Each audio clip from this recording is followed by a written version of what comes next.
And it is go live on the dot. Oh, it is, isn't it? Sure is. Okay, I suppose I should probably get over to that video then, shouldn't I? I don't know. I mean, if I want to be able to read chat. Kinda helps.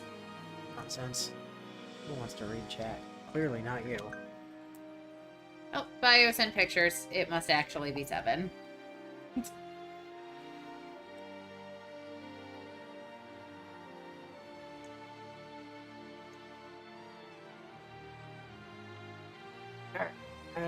Ike, there's something you should know. Better be important, Randolph. We got things to do. It is. I'm pretty sure that General Zelgius is the Black Knight. That sounds about right, yeah. Really? That's your reaction? Look, the last thing I heard about Zelgius was that he blocked a lunging 600-pound lion and then grabbed that lion by the neck with one hand. It was kinda obvious. Skrimir getting dunked on. Or Skrimir. Speaking of poor Skrimir, archers, where the hell do you live? Because Naysala don't want to fight you.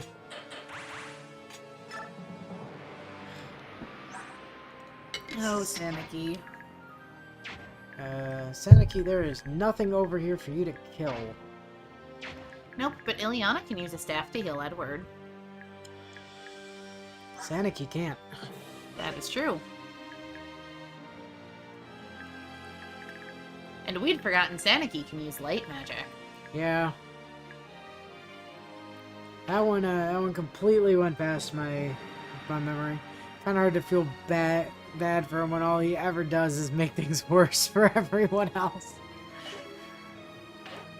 But he's such a cool dude.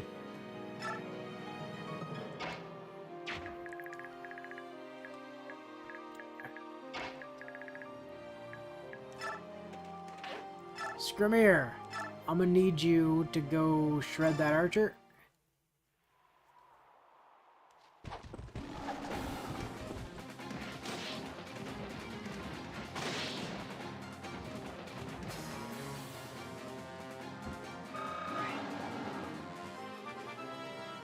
Ah, hey, level up.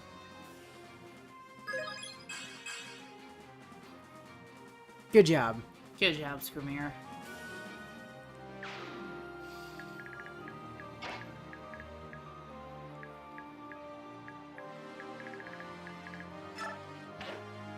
Yeah, Skrimir and Naysala can get some of the worst level ups imaginable and still be monsters. Well, I mean, Lagoos in general get away with it because they double their stats when they transform. Unless you're half-shifting, but...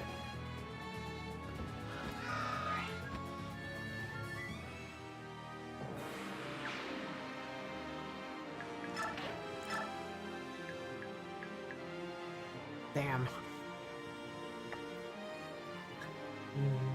Damn it.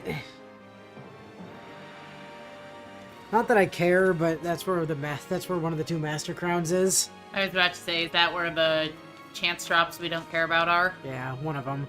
There's also a Master Crown right here.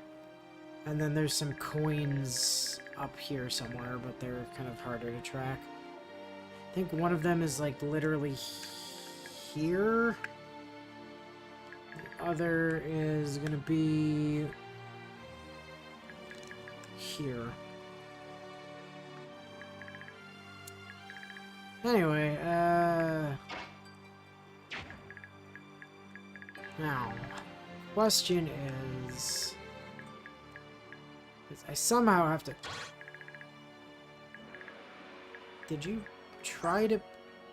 you not try to purge last time? You had an Edward, and an Ileana, and maybe even an Naysala. No, probably not him. I don't understand why that guy didn't try to purge last turn. Presumably because his hit chance on Edward was abysmal, and he couldn't actually damage Ileana. Not that that ever really makes a difference with the AI, but... cares about stuff like that. Okay, well, never mind your range. It's really these guys that I'm worried about. Because I don't want Saniki getting hit on enemy phase. They gave Saniki Flare as her class 3 skill, right? Not Corona? Yeah, it's Flare.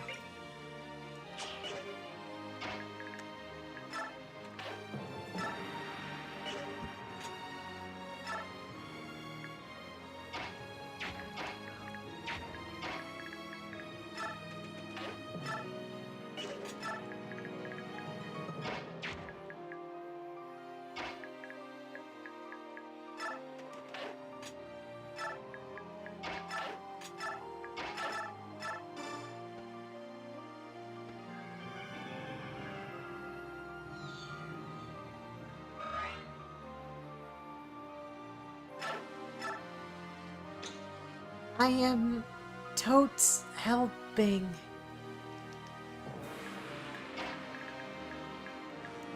Get wrecked. R-E-K-T wrecked. Hello, I have come to bring you the gift of thunder from heaven. Please accept this.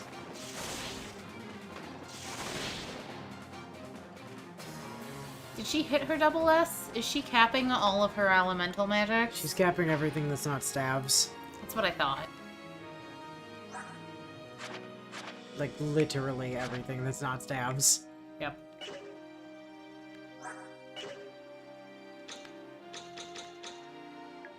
Vio says even their horses are an awful yellow. Yep. It's like Byleth just wanted to make the Pistier be in here and still didn't give them any respect. Like, Benyon is clearly just the, you know, the fucking Nazi hawks, and... I mean, I guess... No, because Crimeia's armor color... I mean, the Dawn Brigade are kind of the pseudo Church of Saros. Kinda. It's weird because, in a way, Benyon is both Adrestia and the Church. Because they have both the Pope and are the big, scary murder empire. I would argue that Micaiah is probably the closest parallel to Rhea. Sort of. I don't know about that. Actually, no, that might... Like, the closest actual parallel might to Rhea might actually be Leanne. I super don't know about that. Capable of transforming into a creature, blonde hair originally, famed for magic abilities to make other people feel better. No, Ray is famed for punching people.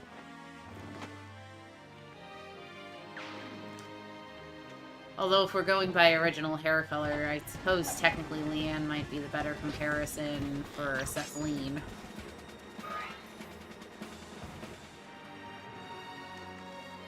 I really want them to put the other blonde versions of the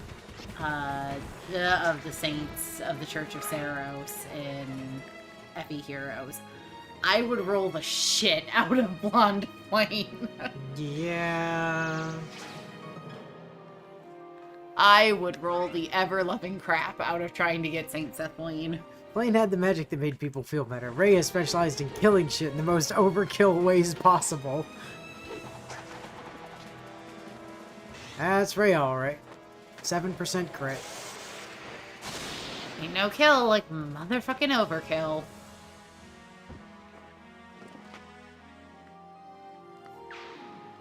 We have to enjoy her being useful now.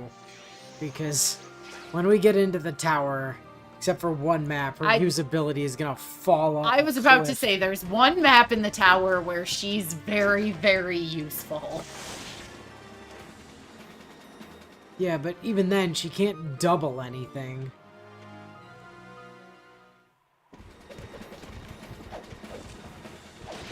Yes. Stab Edward. Thank you. Take away his health. You don't understand how much I want you to do that.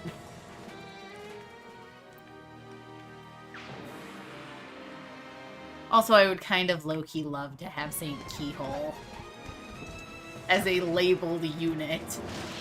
Labeled as Saint Keyhole. I want Uncle Turtle. Honestly, I think it'd be really cool to have a arc of Epi Heroes exploring the time period of the Saints, so that you could see all of them as, like, that they're humanoid forms, but then you have all of their, like, special, their special art be all of them in dragon form. Because then you'd also get to see what sort of dragon Flame looked like. Boy, Edward just keeps getting hit on 40% rates, which is really impressive. Because there's a lot of really spectacular fan art of what people think Flame's dragon form looked like, but I would love something official for Dragon Flame. So you're saying what you'd really like is Dragon Flame Origins. Yeah, I knew where that was going, but the thing is also yes.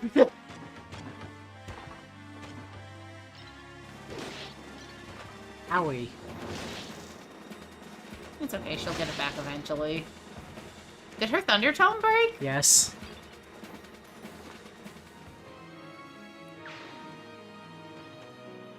See how there's still a guy and a horse alive? Yeah, her Thunder Tome went pop.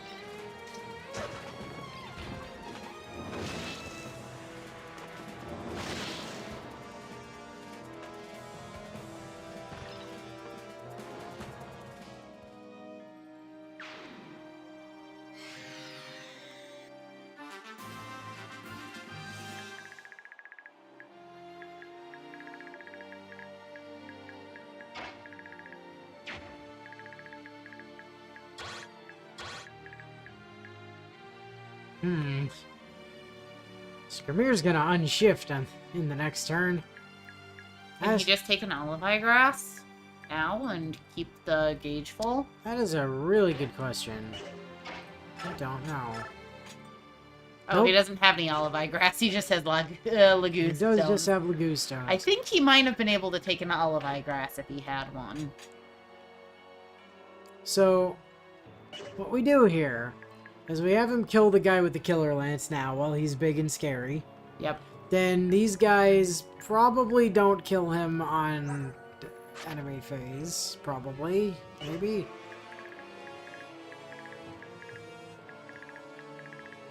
That out a bit. Saniki, can you get in range to kill that guy that... Nope. Sure fucking can't.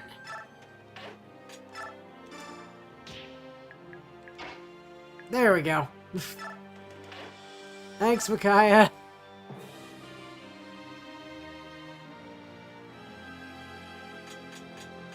Yeah, that is the weakest tome you have going, so... Oh, look! She's fast enough to double this man with the axe.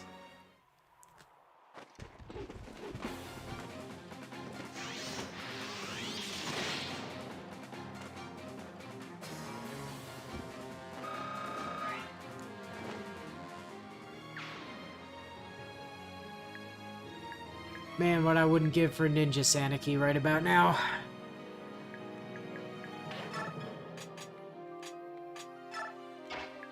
Oh, Edward, are you? Nope, still not full capping.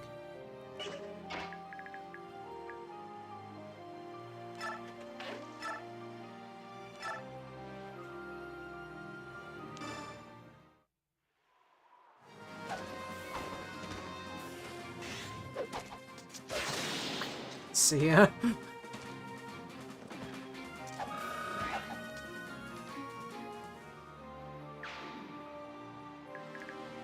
Oh, Edward, you complete monster. Oh, that guy's got a brave sword.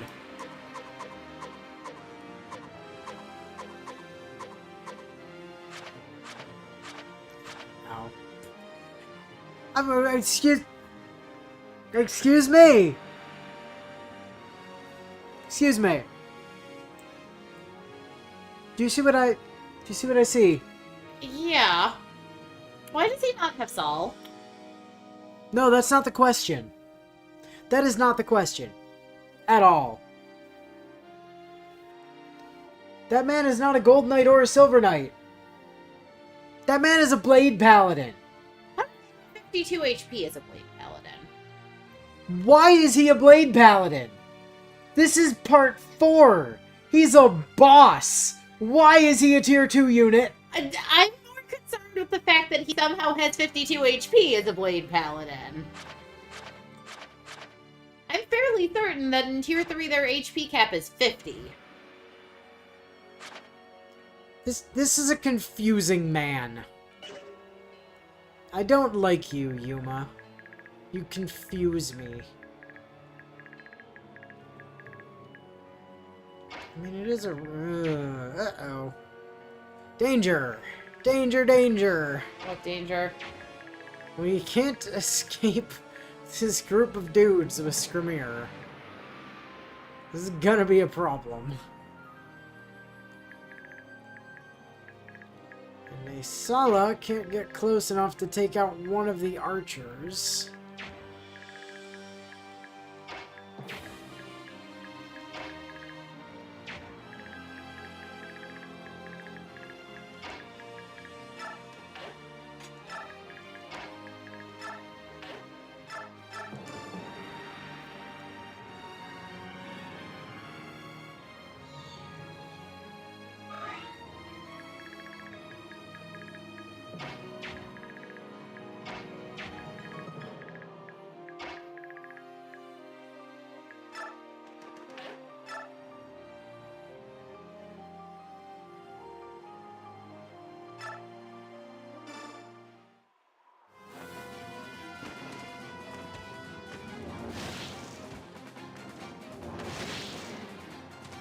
And get bodied.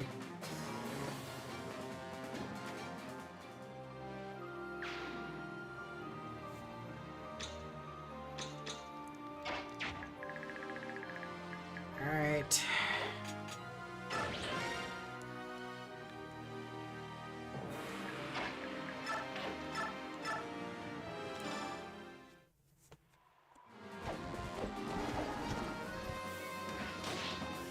Come on, show me that critical 0. No? Damn it.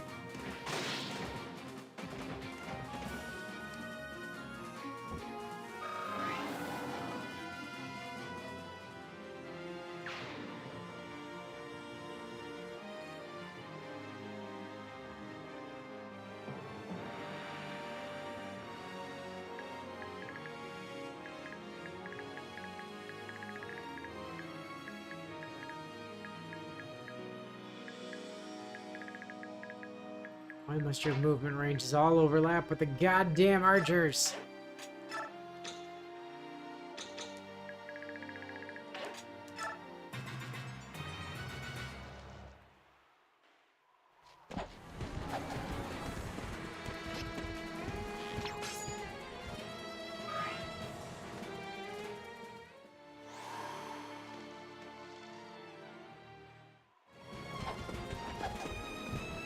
Here's where things get spooky.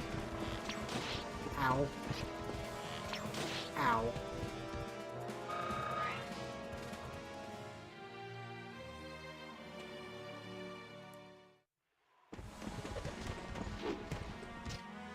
Ow. Resolve. Punch. Well, if nothing else, it did put Skrimir in resolve range, so that's fun. You missed. Get punched.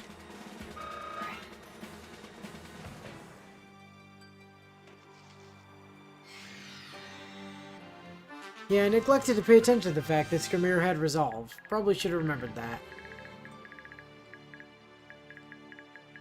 I.e., in no way is that actually a threat.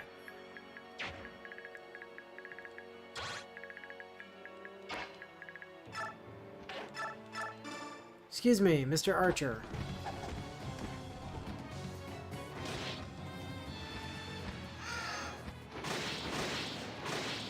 Get dove, loser.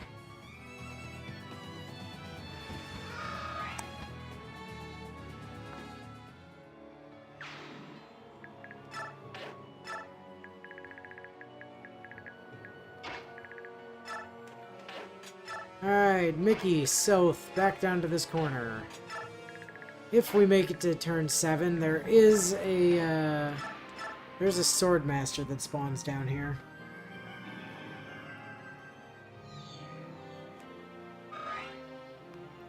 And if we let it get that far, we have to kill them, because it is a route. It is indeed. Alright, Saniki. Use the time-honored tradition of hide in the bushes.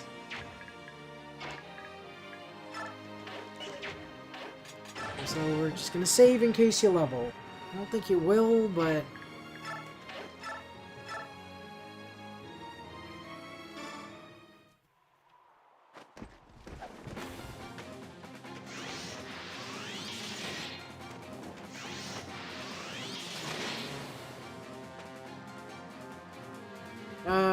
you didn't miss much. Oh, wow, she did level. Shit, glad I saved. Okay. More strength is good. She needs 1 more point still. Yeah, well played, Saniki. Still needs 1 more point of strength so that she doesn't get slowed down by her own tome. She doubles on level 1 Axe Paladins, yes. That's not surprising, though. These dudes are level 1 tier 2 units. She better be doubling them. Be kind of sad if she didn't, to be honest.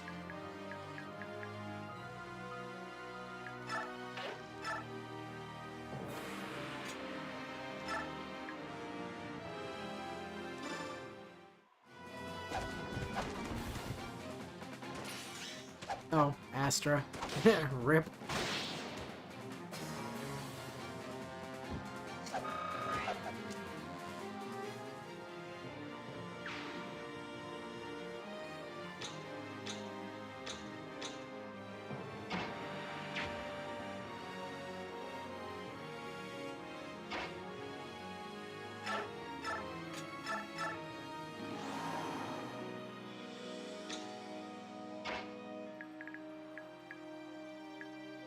You did miss us being confused why the boss is only a Blade Paladin instead of a tier 3 unit, and why he has over health cap, but...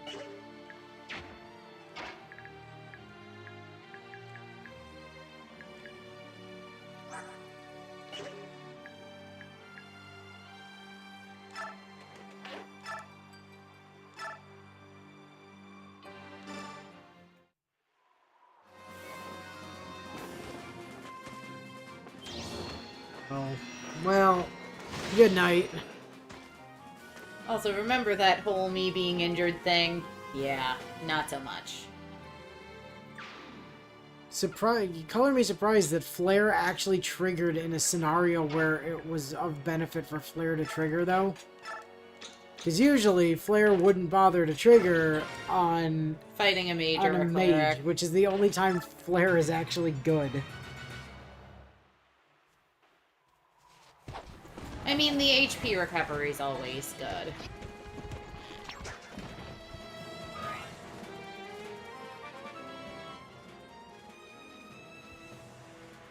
One stat. 2. HP and skill. I was close.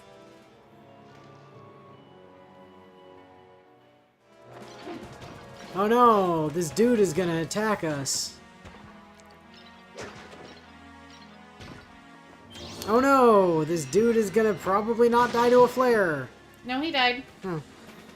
Surprised you had 10 res.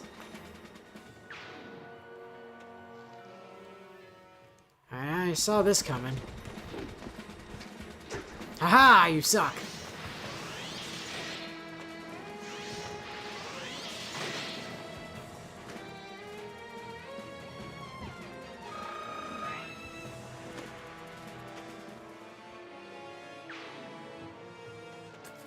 Training up an under-leveled Dawn Brigade. Nonsense. Edward is a monster. He's everything capped. Well, except magic, but he will be.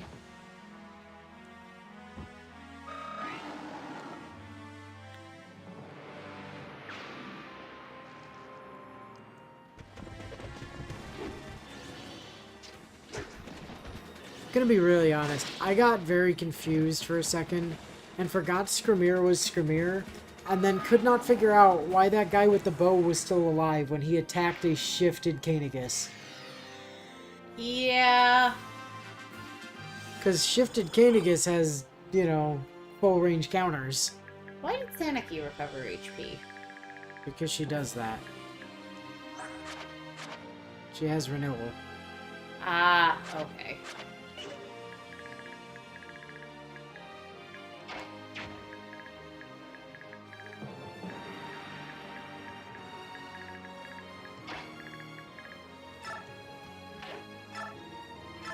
Caw, bitches!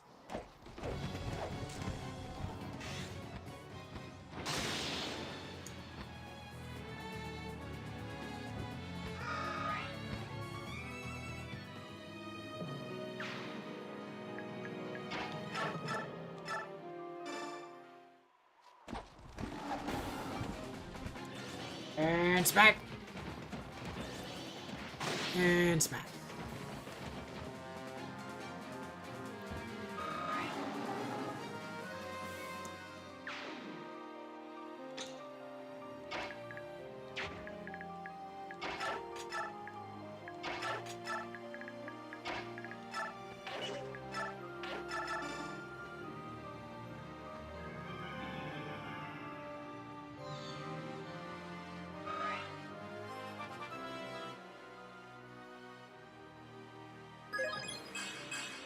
Continue to sit in the corner, Sothkaya. Enjoy being supported to one another while you can.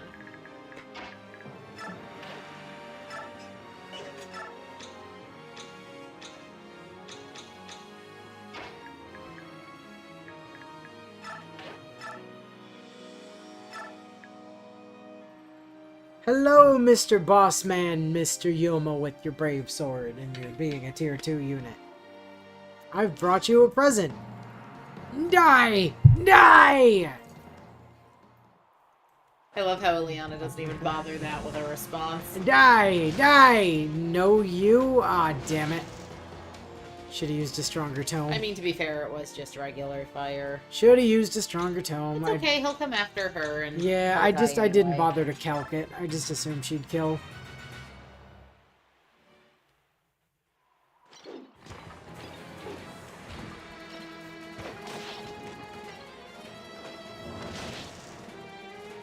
Ow! Unowed. Almost entirely unowed. Almost, but not quite.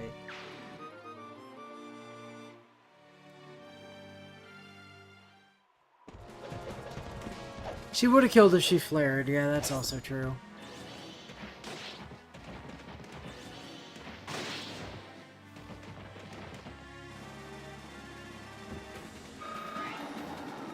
I wonder...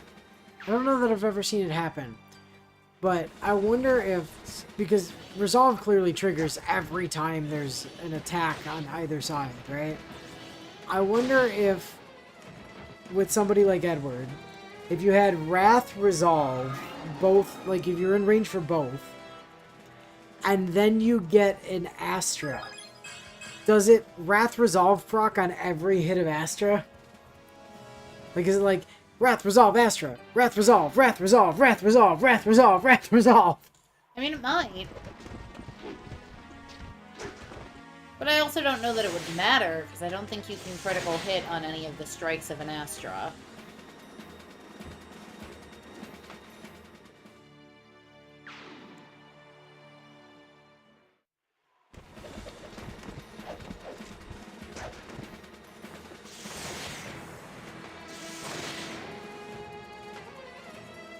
Aw, stupid horsey missed.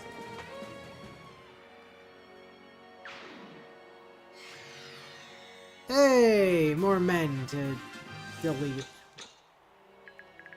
Is everybody dead down here now? Yes. Yes, they are.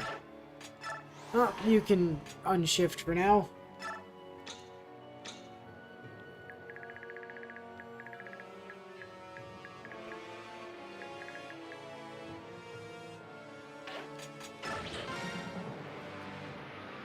Skrimir can, in fact, Kanegus... Well, am I... No, you read that right. Skrimir can, in fact, Kanegus can, in fact, kill people while unshifted. At base Wanderer's Wrath Resolve combo. So Well, I think what he's saying is just that makes either sense, Kanegus or because Skrimir under can Wrath punch people Resolve, to- they're basically half-shifted. Yeah.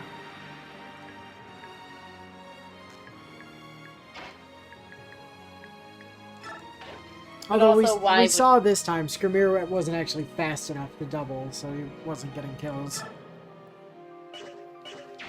Although, why Kanegus would ever not be shifted? Asserting dominance.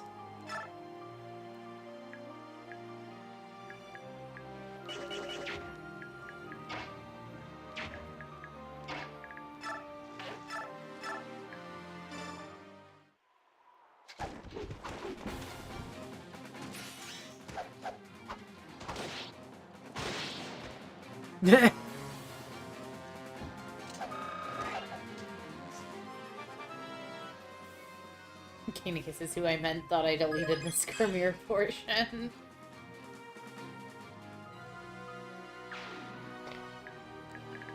Well, you know, sometimes Skrimir can Kanegus. It's just how it goes.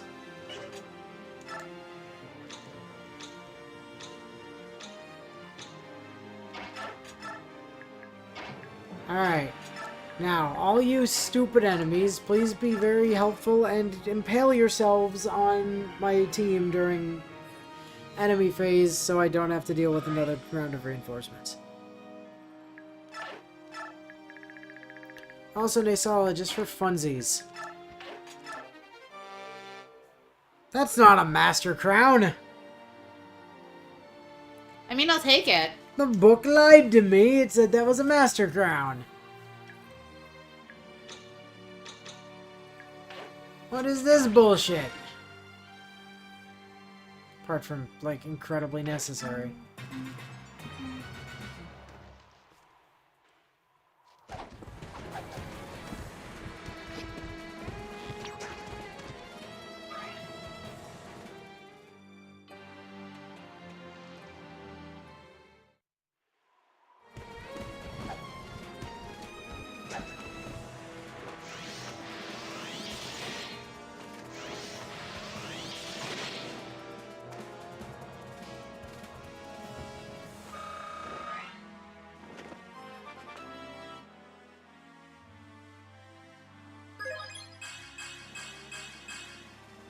Yeah, alright. Very yes. Thank you. Yeah, excellently done, Saniki.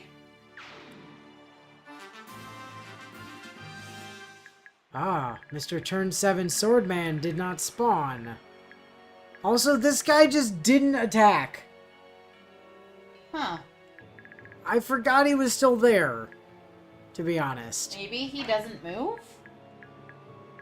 Well, if so, he's a dumbass.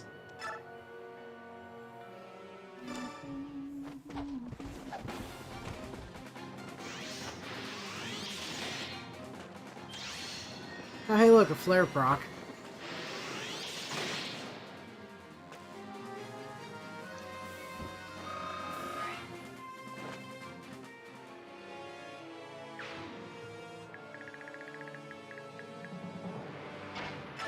Alrighty, time to end the map.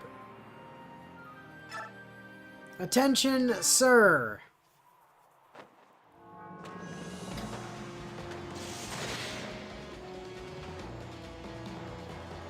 But my sword was brave!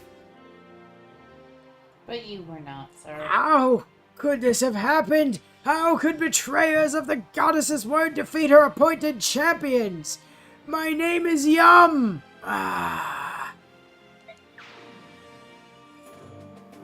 They were strong for Bjork. No, they weren't. As the Senate held back its elite forces. No, I know a few of them by face. Some of those soldiers were new recruits. They were very strong new recruits. I can't imagine how they could have fought against us so fiercely. Are they taking drugs? Hmm? We'll go for the Yune Micaiah voice. Simple. They were protected by Asherah. I sent a message to Micaiah about the impending attack, then returned here as fast as I could. Asherah freed the petrified soldiers who had pledged loyalty to her. By themselves, they weren't a threat to skin puppets as strong as you, so she blessed their armor and weapons. Now, they are worthy to be her true disciples, and their power will be stronger as we get closer to her. The battle will only get more difficult from here. Their weapons and armor are blessed by the goddess herself? That's similar to the Black Knight's armor or Ike's sword Ragnall? It's the same idea, yes. The disciples' blessings were much weaker, because there were a lot of them. Still, it makes them a lot more powerful than they originally were. I'd like to bestow you all with my protection, too, but I haven't been awake long enough to wield that kind of power. Sorry about that. Asherah's been awake exactly as long as you have. Yeah, but Asherah hasn't been exhausting power to be a bird for a while. That was how they were able to stand against us. Poor souls. Well, when they turned back from stone, they probably thought they were the chosen ones or something. And no one is good enough for her, though. When she's done using them against us, they'll all be stone creatures again. Micaiah, there you are. Oh, it's her shadow again. I should go. Alright, everyone, I'll see you later. Good luck. Micaiah? What? Hey, glad to have you back. We should tell the other teams what happened here. Huh? I'm going back to sleep. I dislike being awakened so early in the morning, even if it is for battle. Big man kitty cat needs sleepy times. 16 hours a day at least. Yune was here again? Man, I don't like that she keeps taking over your body. She should stick to being that stupid bird. Please don't say mean things about her. She's like an older sister to me. Your older sister is a dark god. Don't call her that. My older sister is a dark god sounds like the name of a light novel that gets turned into some kind of weird isekai anime or some shit. Yeah, it really does. Finally understand now. Remember that voice that used to warn me about impending danger? That was Yune's voice. I finally realized it this morning. Even as she slept, she watched over us. Yune loves Bjork and the goose with all her heart. I can feel it when she speaks through me. Even if she calls you all meat puppets. So it takes more power to be a tiny bird than it does to fire a gigantic fuck-off orbital death laser that transmogrifies people into stone on a molecular level. Yeah. Yep, sure does. Although, to be fair, they also do genuinely play Yune off as being the more immature of the two halves of, the goddess. So, honestly, I wouldn't be surprised if Yune was just wasting her energy on, like, small, insignificant shit while also being a bird. But it's just when nobody's looking, she's off in the distance, like, rescue! Just yeeting random soldiers across the battlefield. Or like, just growing plants into flowers just because she could. So, why do people call her a dark god, then? I don't know. But she really doesn't like that name. It hurts her when you call her that. Well, sorry, I won't call her that again. You mean it? Then I forgive you. Will she feel better if I call her the Black God? Maybe the Shadow God. Deity of birds. Burb God. Hey, that you, Yune? Sorry, I won't call her that again. Why can't you be that nice with me? To be honest, it makes me a little jealous. But that's alright, I guess. I know that Micaiah needs you. That's why I can't let you die. Here, come closer to me. Do you have to? Okay, what are you doing? Oh, don't be so jumpy. I'm giving you the power to protect Micaiah. Until Peleus gets here.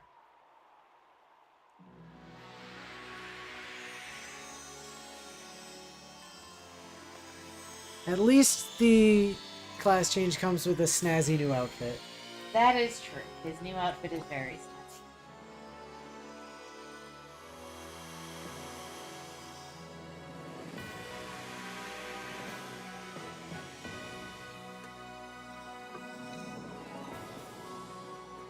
But he still doesn't stop dressing like a tramp and put his belly button away.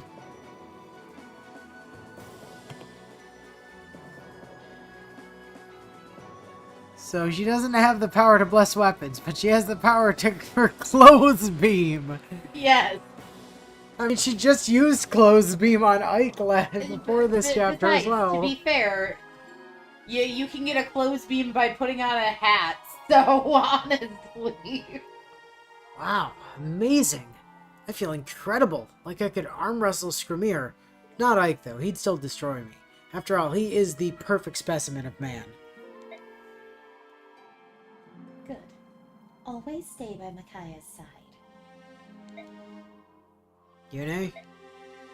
No, me again. Disappointed? Yeah, bring back the Dark God. Never, but I do wish she would have at least let me thank her. It would have just embarrassed her. You know, you two are very much alike. You're both so very stubborn. Is she also into Ike? I'm just teasing you, so. Anyway, did you hear what the enemy said before the battle? Which thing? They said a lot of things. They called out Lacane by name, no mistake about it. That means he's still alive, and probably not petrified, since they said he was their leader. I suppose we'll run across him once we get closer to the tower. That'll be our big chance. Right. We must break the blood pact, no matter what it takes. Of course, our first goal is to save everyone from the goddess's judgment, but if we can save Dayan in the process... It's very simple, Zed. It's because it's the only Micaiah ship that exists that isn't Sylph. I mean, no, there is a very hefty percentage that of the fan base that ships her with the Black Knight, but I don't see that being a valid ending. no, for many reasons, but we have to break the pact while they're all stoned. If we don't, we may save the world, but still lose Dayan.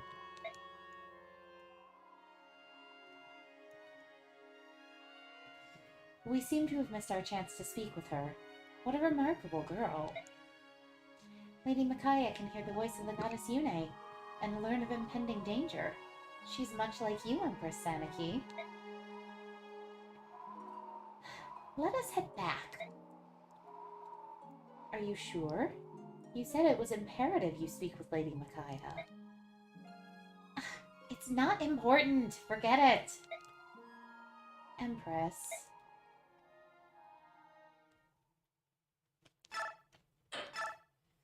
It was imperative, and now it's not. We're leaving. so genuinely, Zed, I just really dislike Soth. Ike's route leads his group to the west. He is accompanied by his old comrades, Deputy Commander Titania and Master Tactician Soren. Also with him are Nyla, Queen of Hatari, the Heron Prince Raphael, Prince Kurth. I would also love an Ike Micaiah possibility, just so you can cuck Soth with his, like, idol. Micaiah about the disciples. I do order, also I kind of can think happily stay Micaiah alert Raisin here might be as an they cross interesting into pairing. Selora.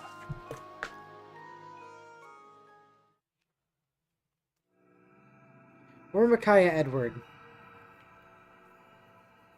Dawn Brigade OTP. McEdward all the way. Amazing. We've been traveling for miles now, and there hasn't been a single moving person. And yet, the other plants and animals seem completely unaffected. The only creatures turned to stone were Lagoos and Bjork. A miracle of the goddess indeed. My sister just sent a warning about some disciples of order. Asher has freed them from stone to fight for her. She's also blessed their weapons and armor. They'll only get stronger as we approach the tower. They nearly beat Leanne's team? That doesn't sound right. I think she might have mistranslated. Worse, they can attack at any moment and we'd have no idea who or where they are. I'll start working on contingency plans. Why? We Not won't that listen. you'll listen to them anyways. Alright, we'll break here. Everyone, be sure to keep your weapons and supplies in reach tonight.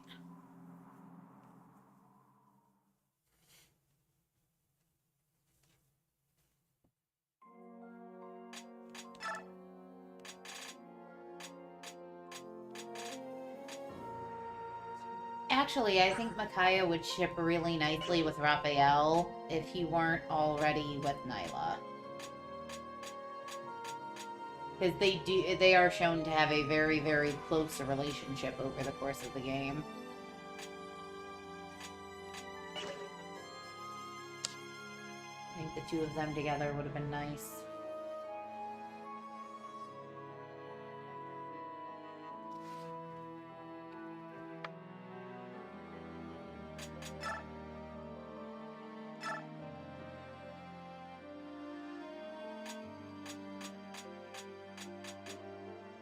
Howdy doody there, Nyla. And Raph. Oh, Zed also thinks Micaiah Raisin would be an interesting ship.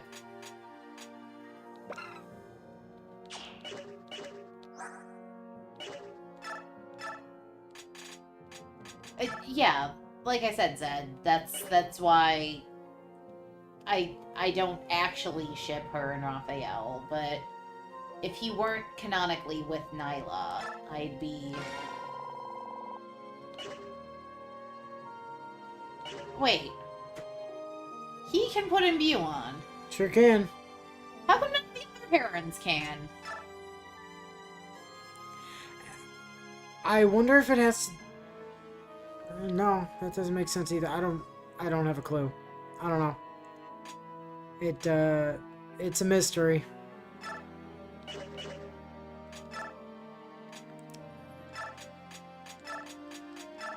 So anyway, time to remove Blossom for a second.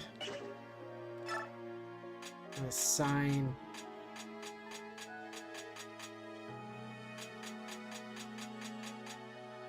All the Paragons ended up with Micaiah's group. Not all of them.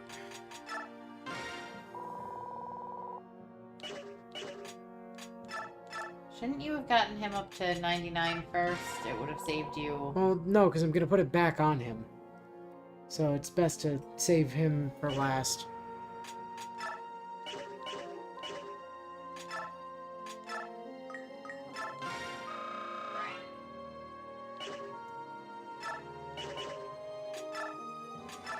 I'm not a particularly big fan of Yuri, but I could see Micaiah Leanne. I can't really see Micaiah missed, though. Weren't you just saying you wanted to pull Yuri earlier? No. No, you weren't? I could have sworn you did. Yuri is in girl-on-girl romance. No, Yuri's a guy with a sword. He pokes people. But also in that context, I wanted to pull Yuri so I could pair Yuri with Ileana in Epi Heroes. Alright, Ike, we gotta take away Neil from you for a second, but don't worry. You will be getting it back. But in the meantime, Paragon!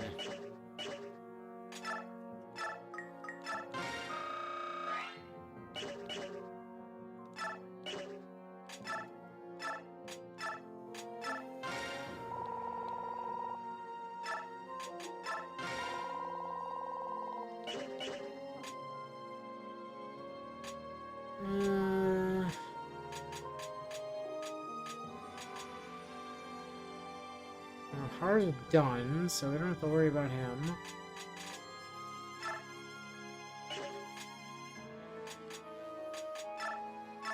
And give Raph Paragon back.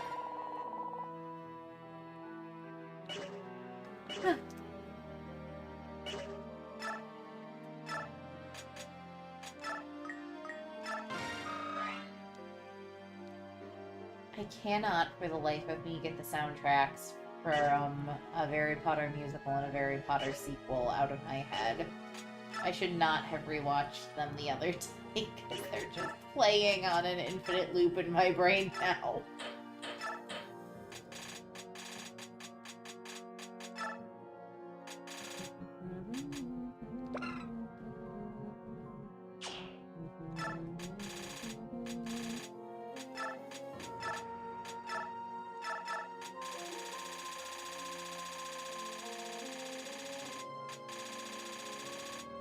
Oh, is this the map where we're supposed to get Mist's crown? No.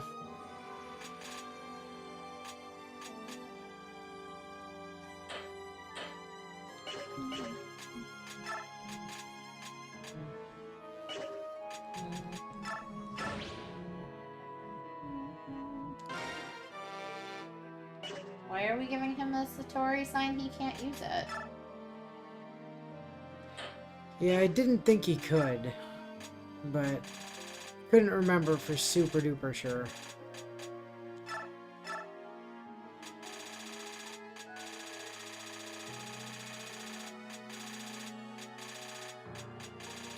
don't think there are any chests on this map, but Suzette says, honestly, his crack ship for Radiant Dawn is actually Saniki Rolf, which he has no idea where it came from other than the fact that the two are similar in age.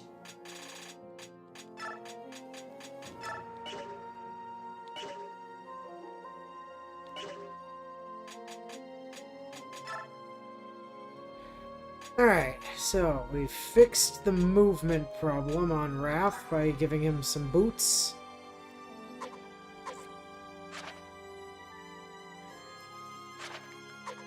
Which is all good.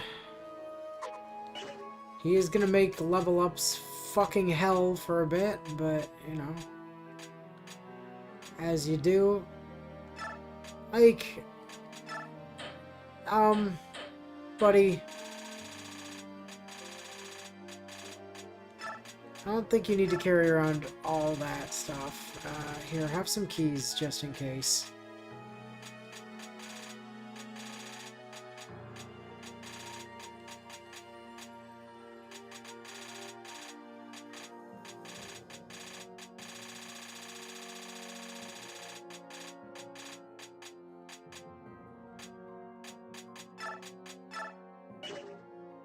Very good. Yeah. Gonna have to hammer to Floret again soon.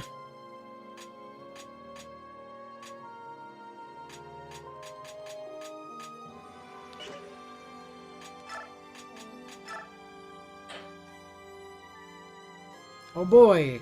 A Worm Slayer. Skip.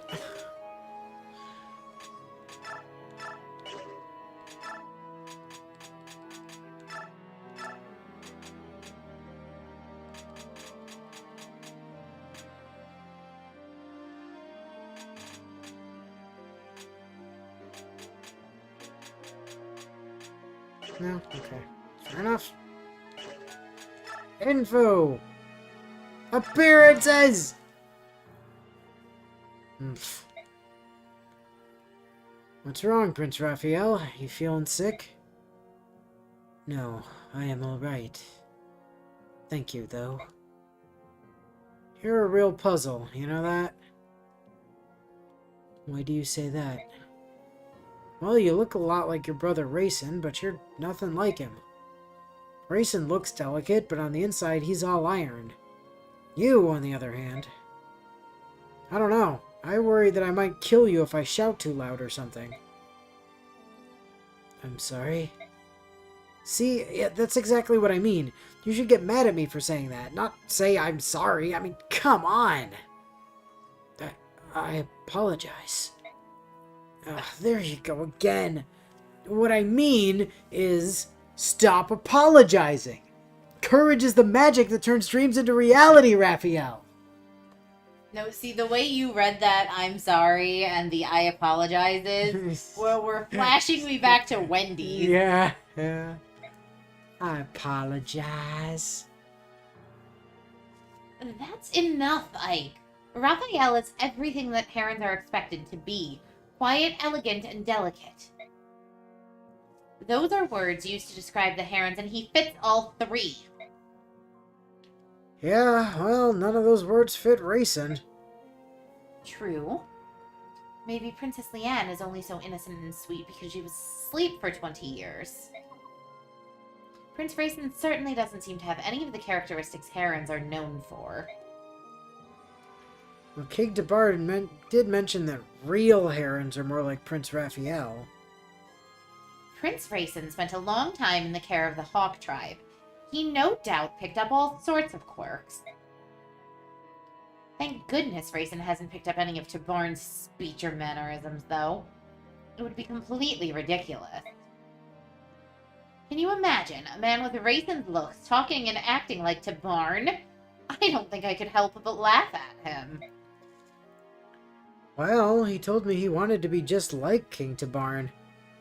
He admires Tabarn a great deal. Rayson said that.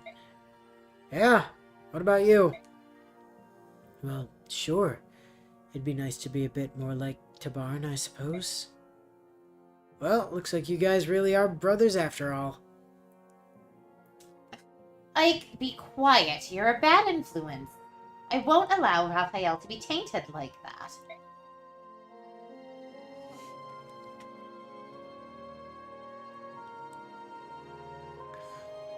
You shouldn't dunk on a man when his wife is within earshot and is capable of breaking you in half with her bare hands.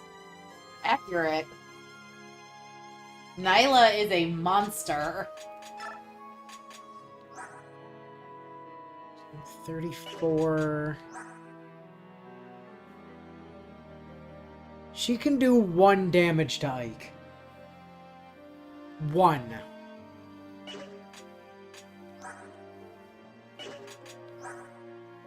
Sorry, 2. She doubles.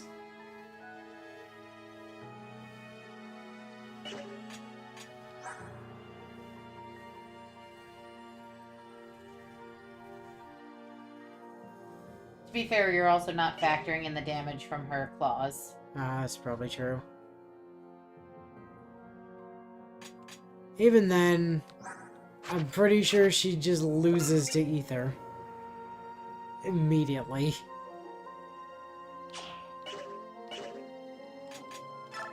Oh yeah, that reminds me.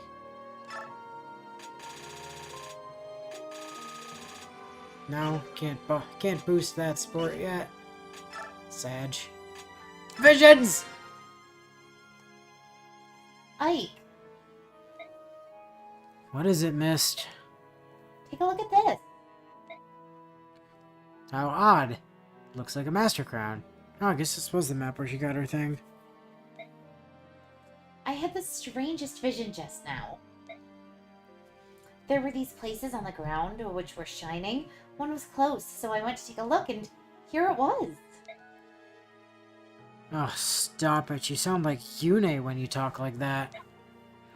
The enemy could attack at any time, so don't go wandering around alone. All right, you're the boss. And don't take the weird horse with you either. You leave Stompy out of this. It's a holy crown. Amy! Oh, it's my hero, Ike. I'll take the spot next to you. Soren! Hi, Amy. Would you do me a favor? Take this and give it to little Soren. It's an extremely rare item.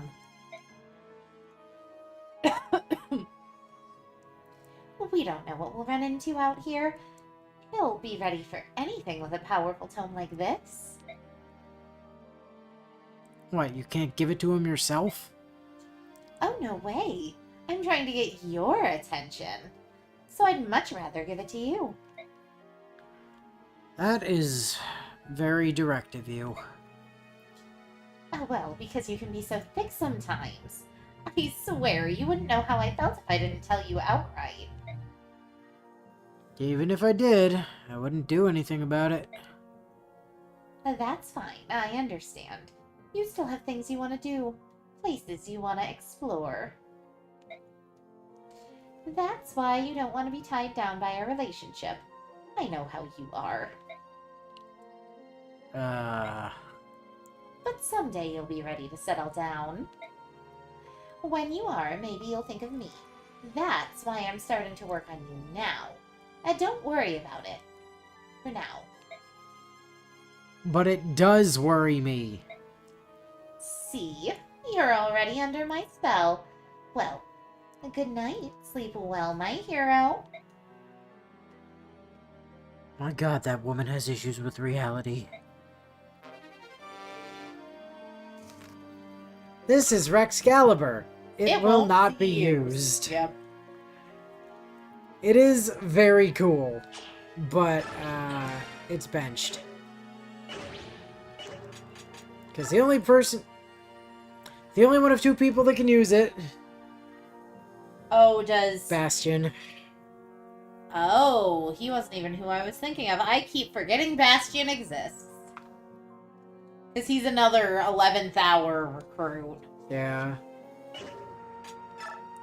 Bastion can use it. He's a wind mage by default.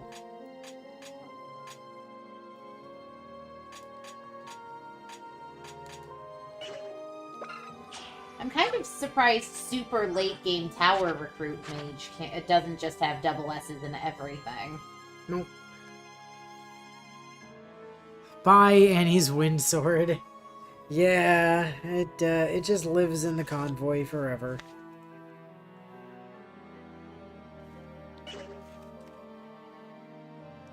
No, Amy, he's just not into you specifically.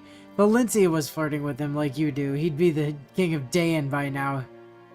You mean Crimea? Surely you mean Crimea. He just doesn't like you. That's true. He does not have a thing for Amy in the slightest. Well, anyway. Off we go.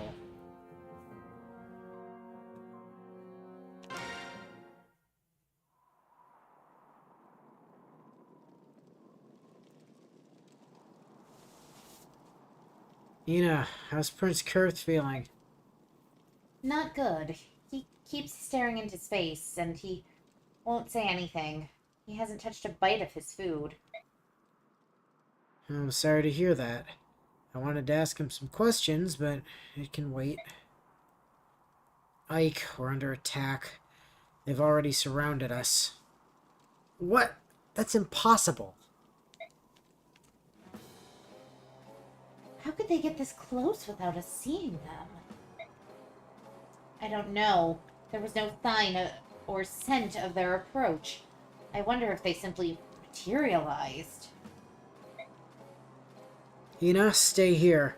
Protect Kurtnaga's tent at all costs. Understood. Everyone, watch the perimeter. There are a lot of them, but just focus on one enemy at a time.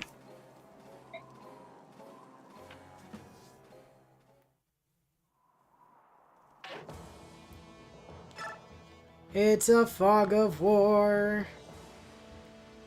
A fog of war defend, if I'm not mistaken. Nope, it's a rout. Is it really? Yep. We're not going to take Nyla to have her help with clearing? Maybe.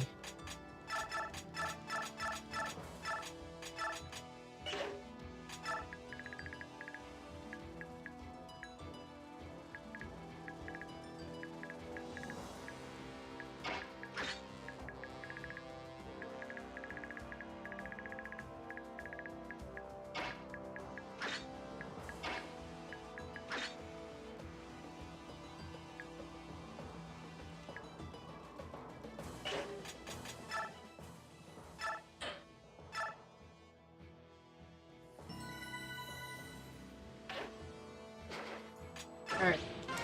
Let's do this. Step 1. Har. I see a mage that needs some bonking.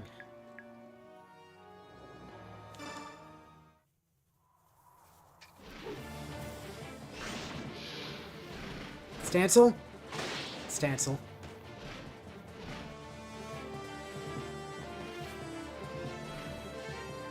I always get Dane and Crimea mixed up because Crimea just sounds like more of an evil country. Like, its name sounds more like crime. No, we haven't trained Mia. We went Edward Zahark for our 2 sword masters.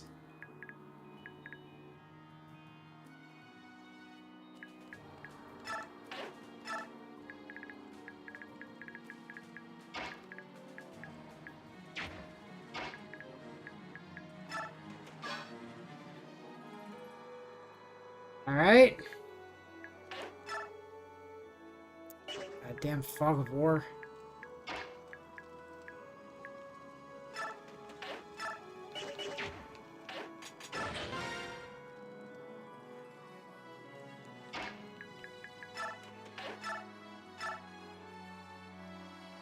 Hey, that's not negative damage for once. Well, yeah, she's got Stumpy back.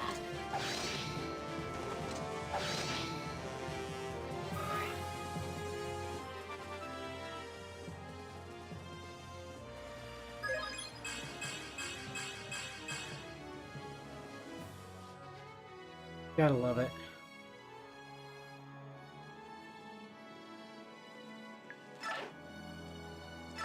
Is she capping anything yet? Well, she was already capping luck, but she's now also strength capped. At a measly 25. And that might be health cap as well, actually. That would be very sad. Nope, that's not health cap.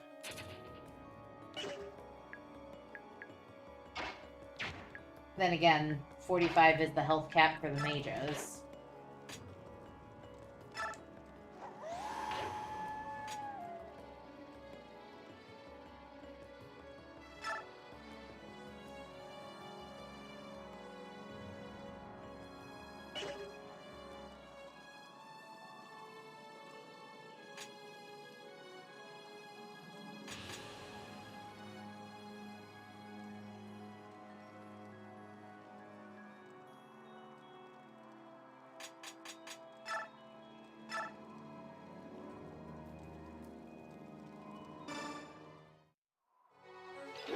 I mean, yeah, Zed, really does enjoy his double Earth support, but from an aesthetic standpoint, I'd have argued the Hark over Mia anyway.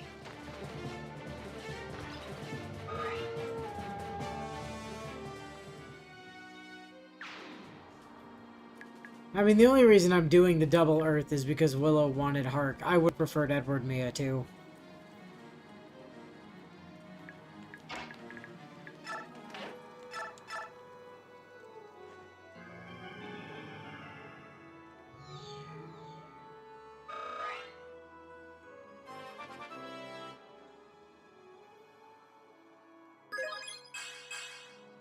Shit. Oh boy. Here we go.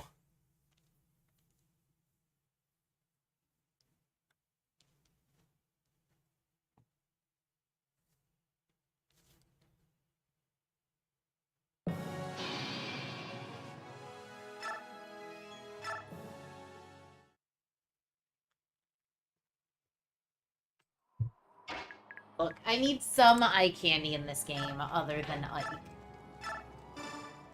Edward's not bad on the eyes, but the game already makes you take a lot of women into endgame by default.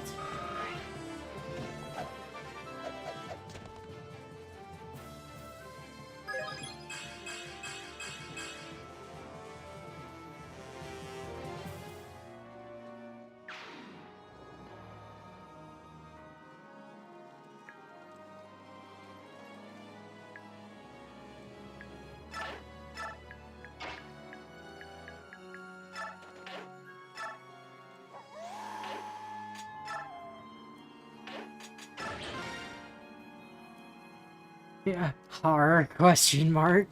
Horror I love, but the majority of his sprite is his wyvern, not him. I disagree. His sprite is entirely him. The on-map sprite, which That's is what not you a see sprite, the that's a majority of model. the time. Like, his model's mostly dragon.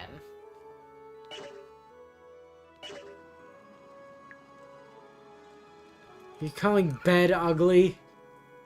No, I'm You're just about saying... to start a war. No, I'm just saying I'm not attracted to bed. You're about to start a war.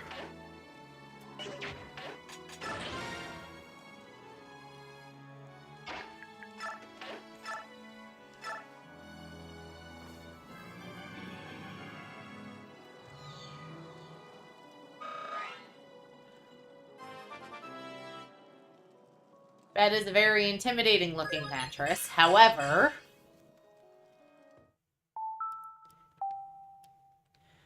Oh boy. We're gonna be here a while, folks.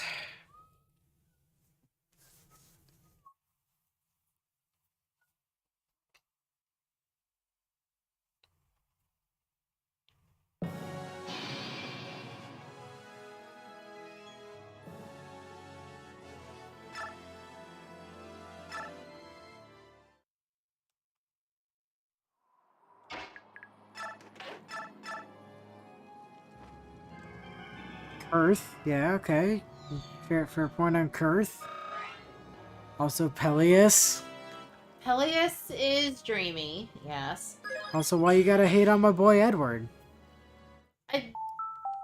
Like I said, there's nothing wrong with Edward. I just think of the Dawn Brigade, the most objectively attractive is Nolan.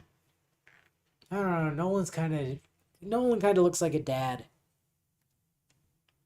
I mean, I guess if that's what you're into, fine, but... More objectively speaking, he's kind of my age. No, he's like... Like, at least he's more my age than Edward. Like, Edward reads as a teenager to me. Nah, Edward's like 30. Blatantly. He's the most baby-faced 30-year-old on the face of the planet, if that's true. Nah, you're forgetting about baby Steve.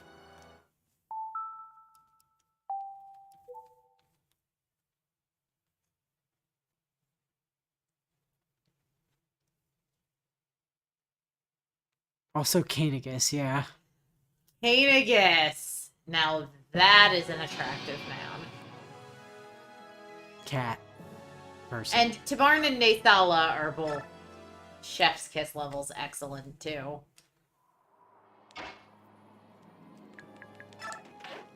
I have my issues with Degenzia, though. Well, good thing he's not playable.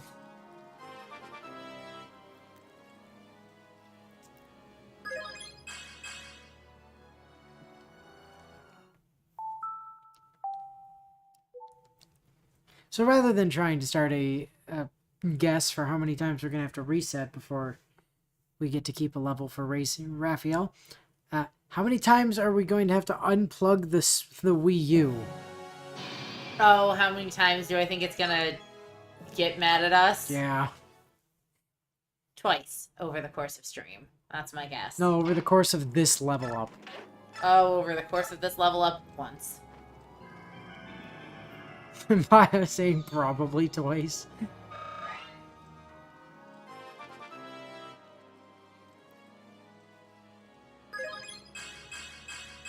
Oh! All we had to do was mock the game system. Thank God for that. We mocked the console into giving us what we wanted. Damn Skippy. Hey you! Lasers.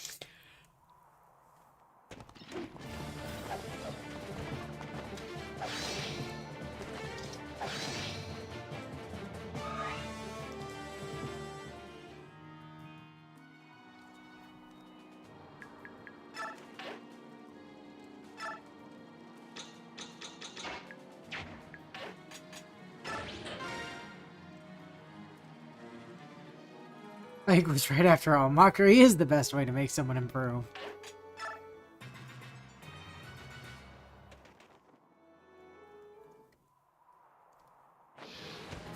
Sir, this is Radiant Dawn, not Path of Radiance. What do you think you're going to accomplish?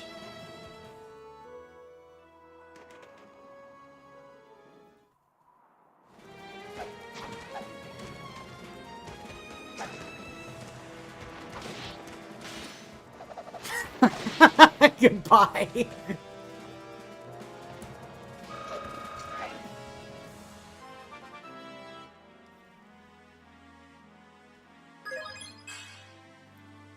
Excuse me, sir.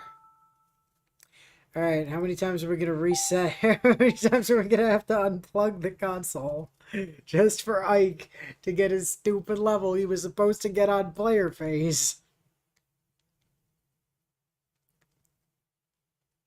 Get up, beat, idiot. Yep.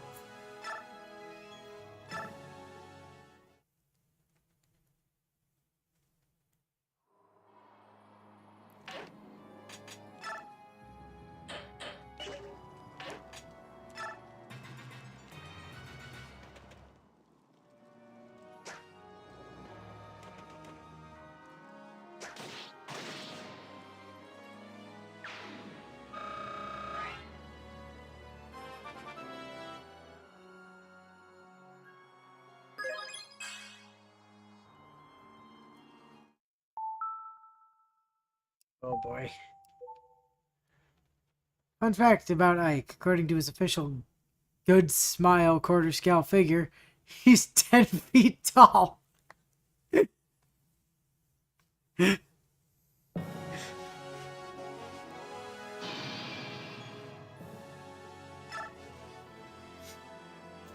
You know what?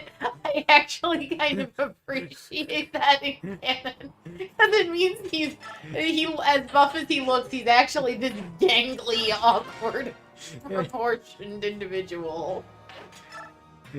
Ike over here just being 10 feet tall.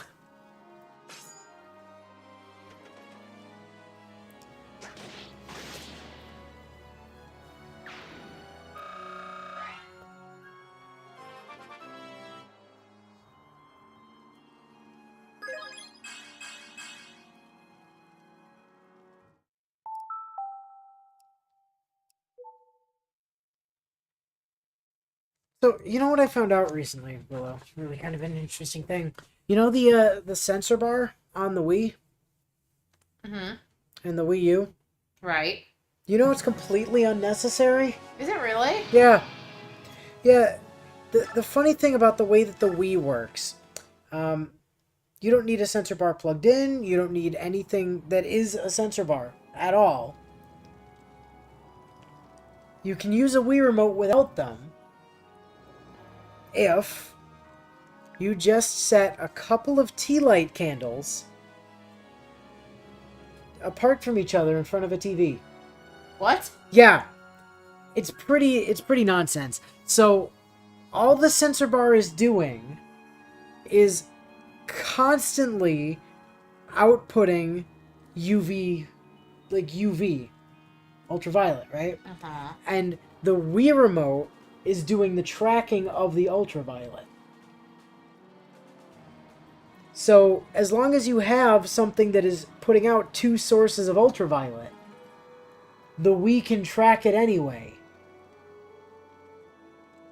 That's so dumb. Yeah, it's really stupid. But, Also, like, you understand I don't believe you on this, yes? I mean, you don't have to, because I can prove it. So, you can very clearly see that sensor bar in front of you, right? Yeah, Tell me, do you see those dots on it? I do. Do you see those dots on it? No. Those are the UV. Huh. It's the exact same principle as, and here's a little cheat for you, Willow, if you ever need this. If you're ever trying to determine if your batteries are dead in a controller, if you put it at your phone camera and press, you can see the UV that the controller, that the remote is putting out. So, there's your proof of concept right there. All that's doing is putting out the UV that the Wii remote is tracking. Huh. Yeah. Yeah, you can literally just run away with fucking tea light candles. That And it works just as well. That's the crazy thing. you realize I now want to test this one of these weeks, right? I have tea light candles So at do home. I. Just don't use them. Anyone else in favor of me bullying Inu into letting me take the sensor bar down so we can buy a tea light candle? Honestly, the problem with doing it is that it's all wired in behind the entertainment center, and trying to move that is just not gonna happen. Like, that's the biggest issue with it.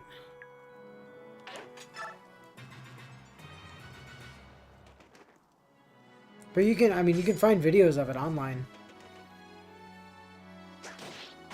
Kinda nutty. Hey, you see, Bio's chiming in to say I'm right. Here's the thing. It's not that I don't believe you exactly, because the science makes sense. That just seems so bizarre. It is. It's really weird.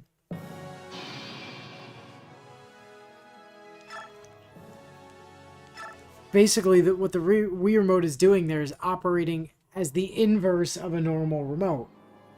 Rather than sending out UV signals, it's receiving them. And then it's doing all of its positional tracking based on that.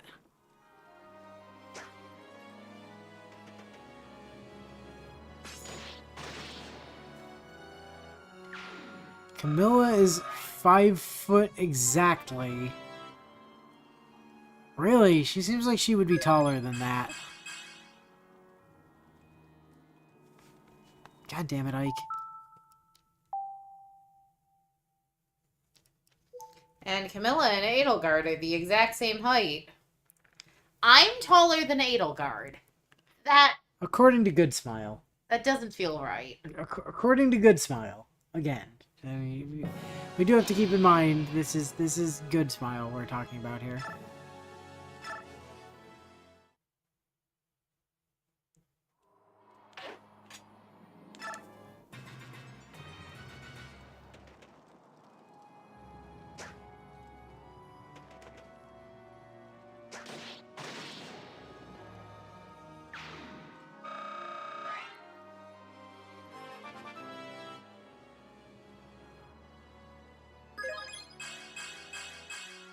Okay. We got 4.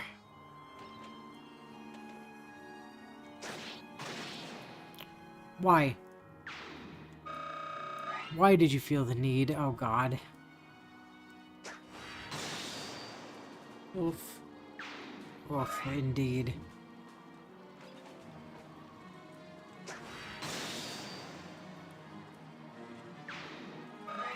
Welcome to Nyla's a monster.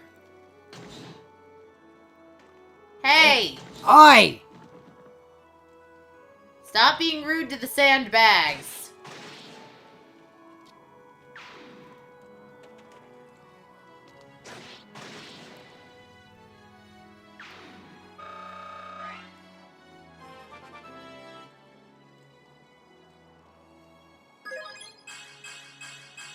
Oh, thank God.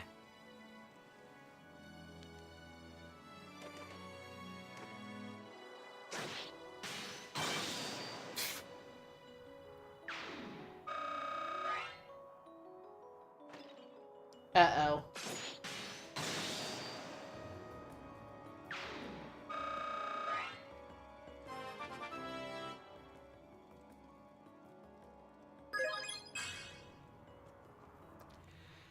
Honestly, Ike, if you'd have gotten 3 stats there, I'd have let you get away with it because it of would the have 5 averaged stat 4, level. yep. But 1 is not acceptable. I had been planning on advocating for that if you'd only gotten 3. Not letting you get away with a single stat level, though. That is not gonna happen.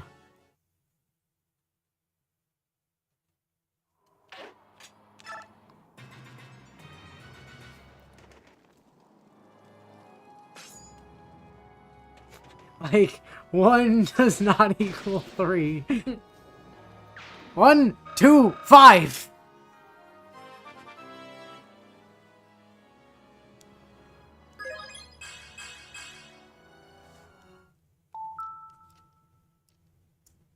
Ike. Baby boy, we have been through this.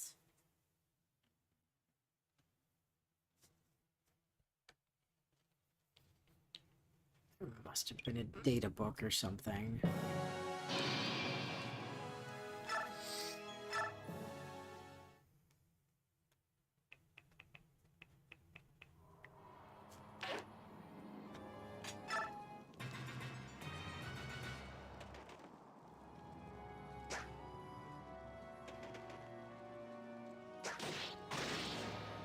According to the official numbers as recorded on the Fire Emblem wiki. My god, Ike. Edelgard measures 5'2" during the school phase and 5'3" during the war phase. Holy shit, I am actually taller than Edelgard. I'm 5'6". That doesn't sound accurate. My height was literally measured 3 days ago, you know? That doesn't sound accurate. I think the doctor's just trying to make you feel better about how short you are.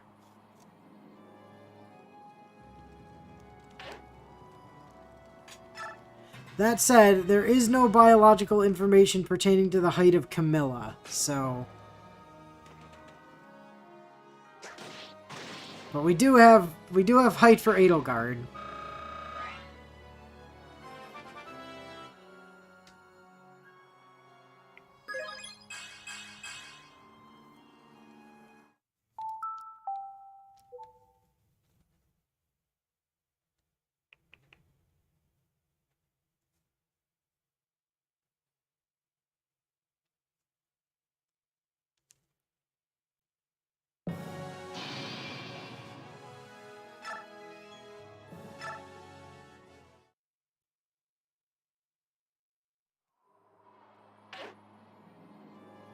Camilla is shorter than Edelgard if we believe Good Smile. Yeah, if we take their word as law.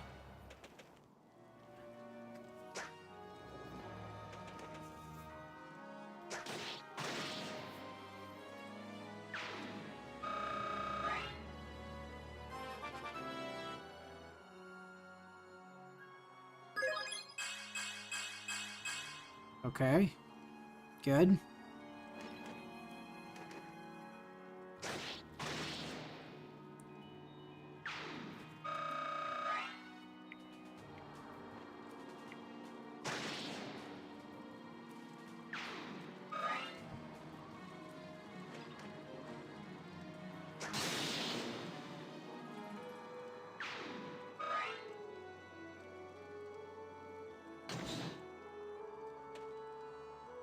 These dickheads are over here beating up a sandbag for no reason. The sandbag was innocent. It did nothing.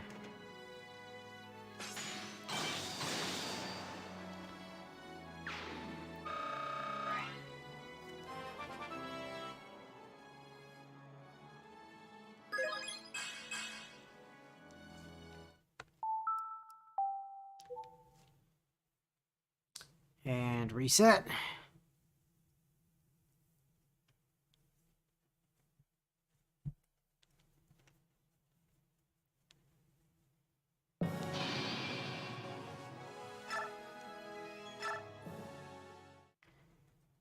Engage corroborates that they're the same height as we see their emblems side by side and they're the same height. But the emblems are also not necessarily reflective of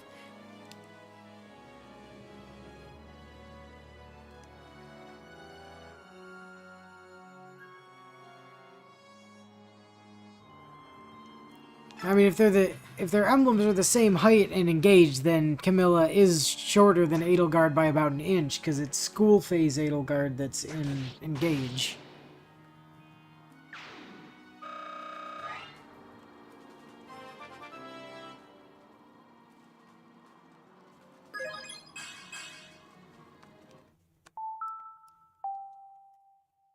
My god, Ike, your growths are not supposed to be this trash, my dude.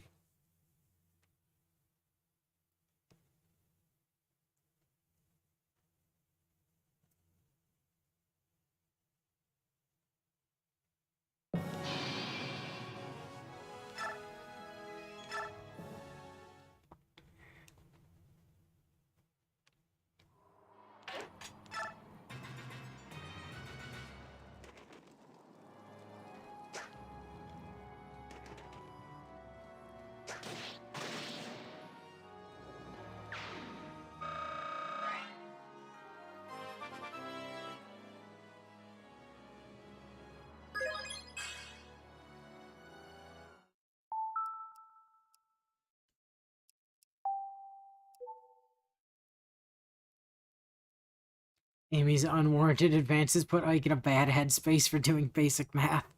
Thus would it appear.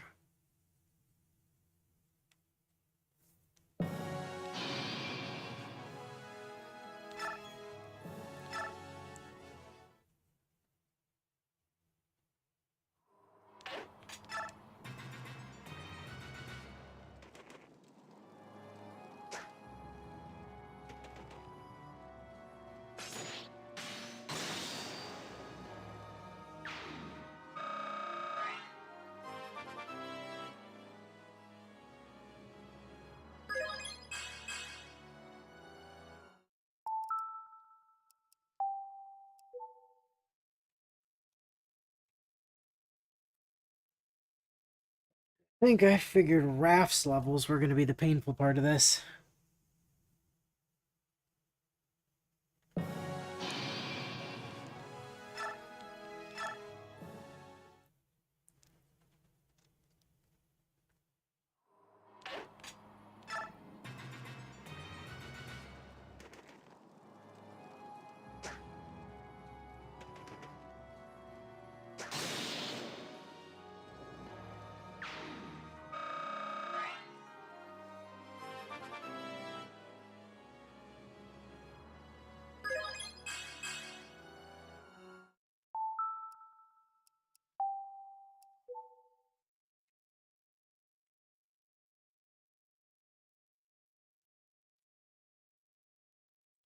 Yeah, I know Ike is gonna level 3 times this turn. It's a problem, but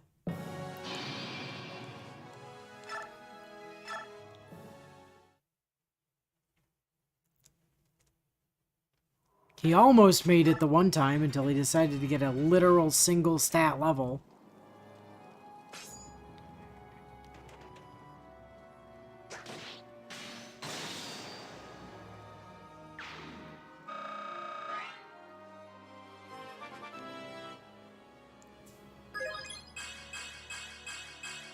Okay.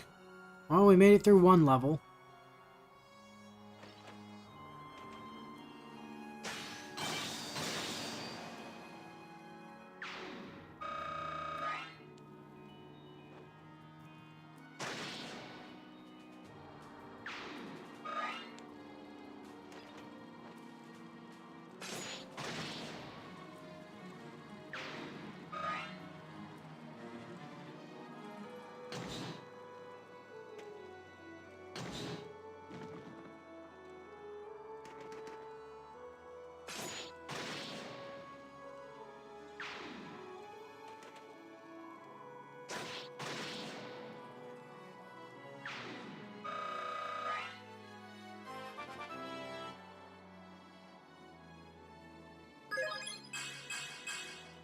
Okay, you still need 4 on the last one.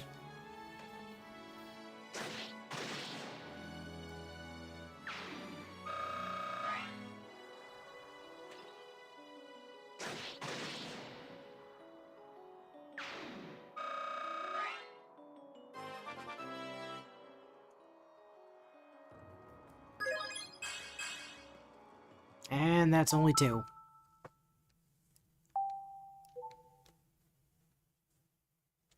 Do you want me to look up what his caps are just in case? He's nowhere near close. He only just got promoted.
Oh,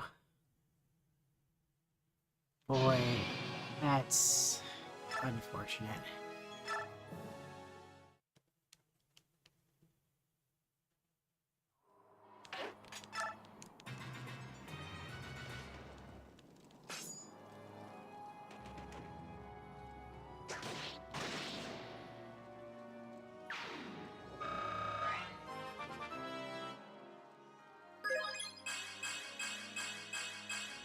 Okay.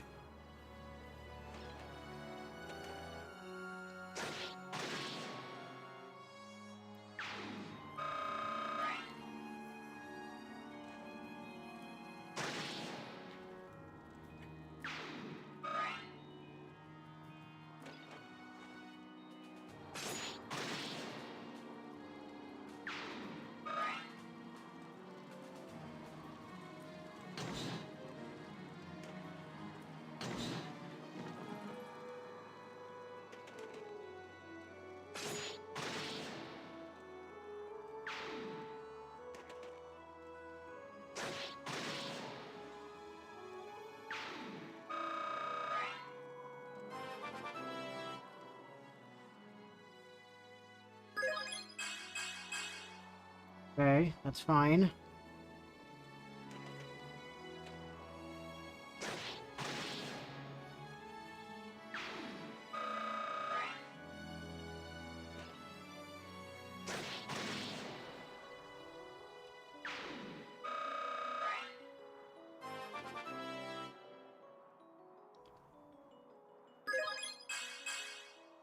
God damn it, Ike!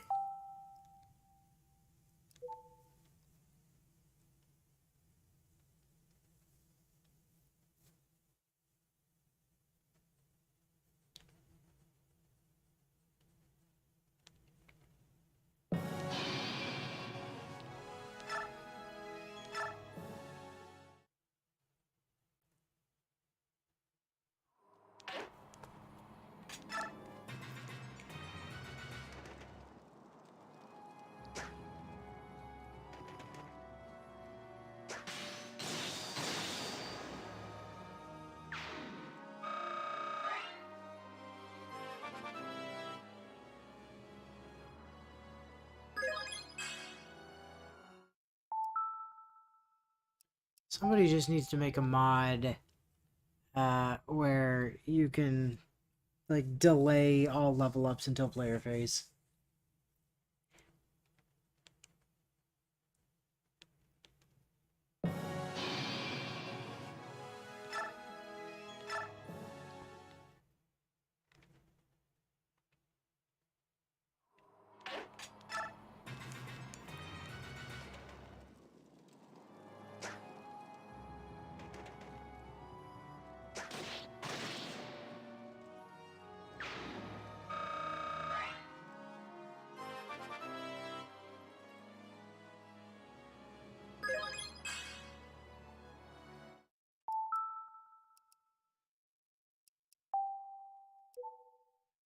Boy, these single stat levels are just getting out of hand.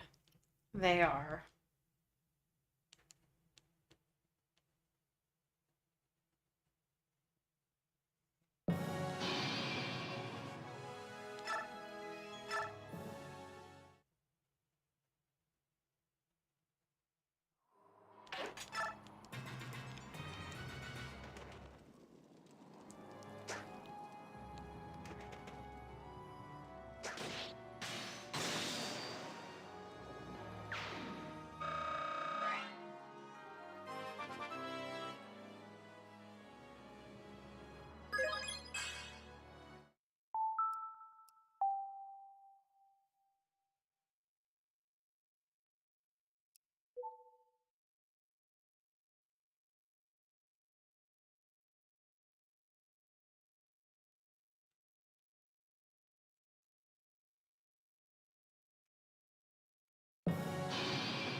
You have more stats than just HP. He sure doesn't seem to think so, Bio.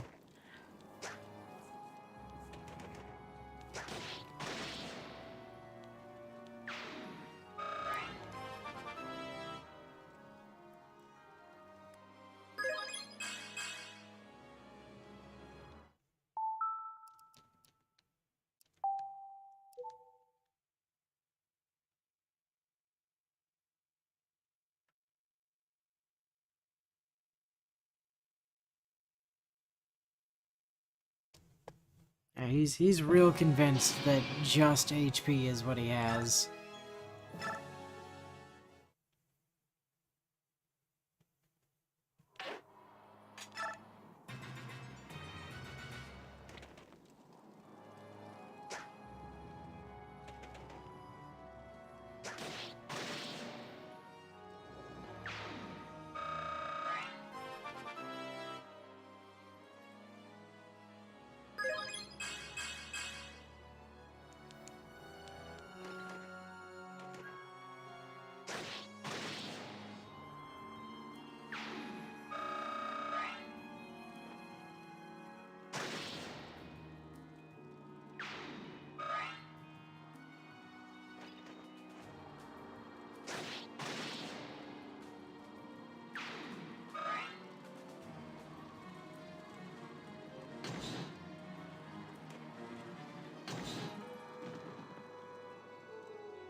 Let's see.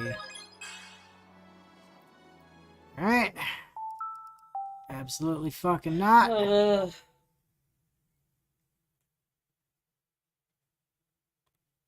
One of those, oh man, it's just HP sort of jams.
Not a stencil, just a stun. Okay.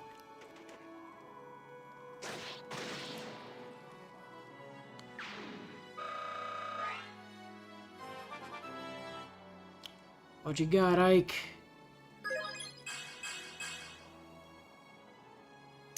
Okay. I mean, we might as well see what the last level gives them.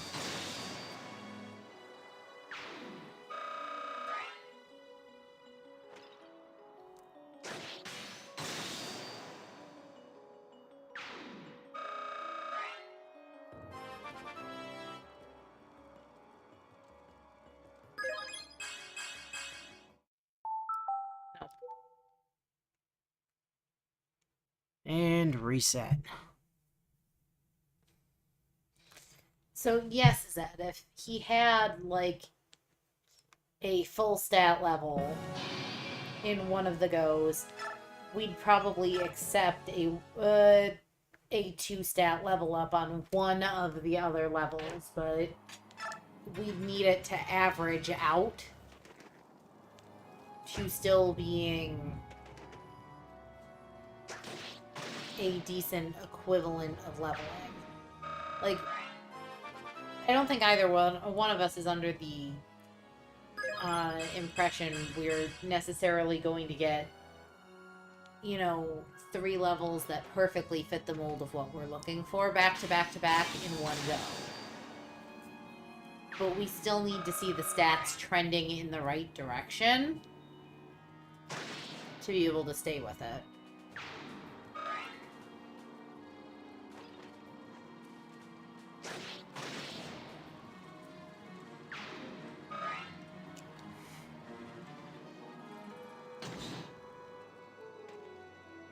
And sandbag go boom.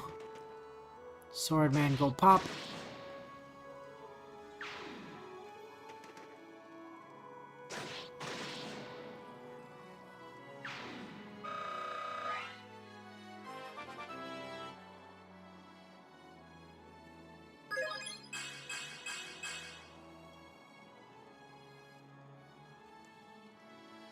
Okay.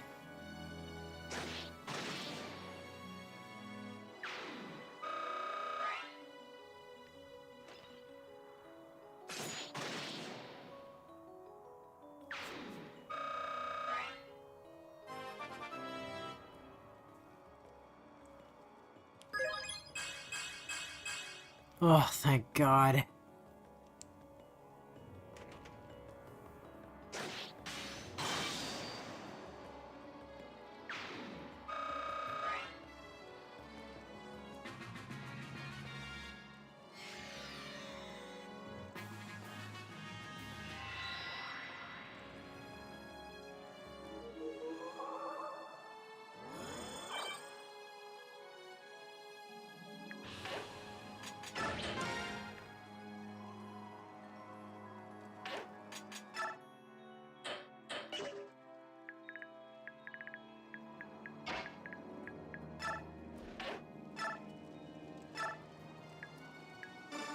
Hey, excuse me, Tweedle A and Tweedle B.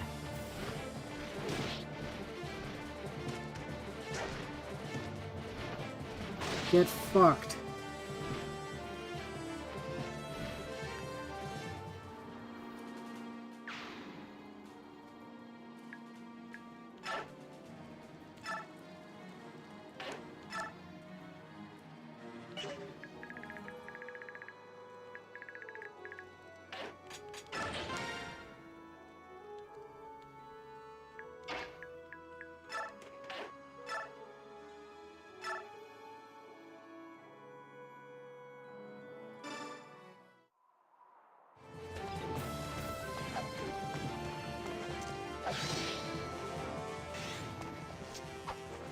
Right. Good girl, Mist.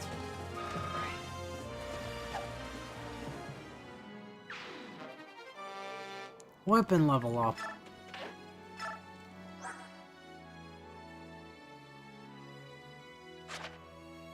Well, she's Captain Swords.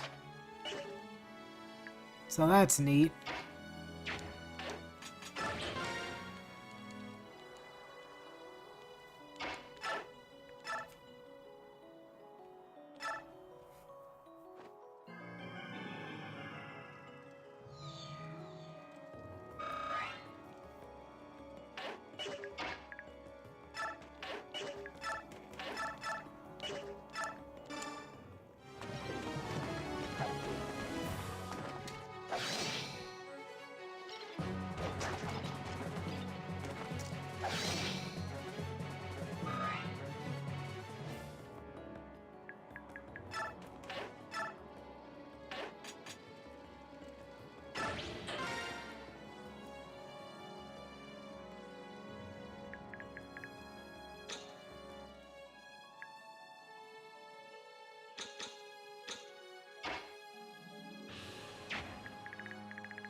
Uh-huh.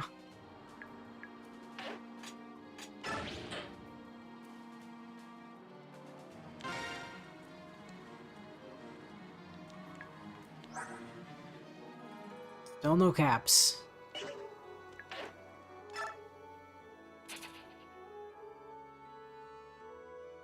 According to that, he's death cap. He's not though. Because he's getting boosted, it's showing it, but he's not actually def capped.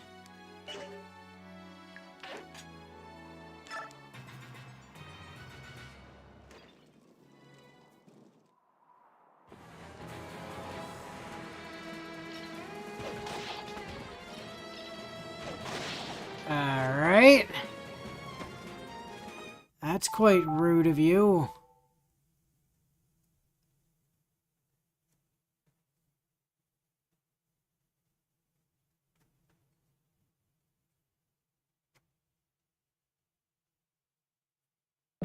It does look like he's about one away from def cap, to be fair, though, yes.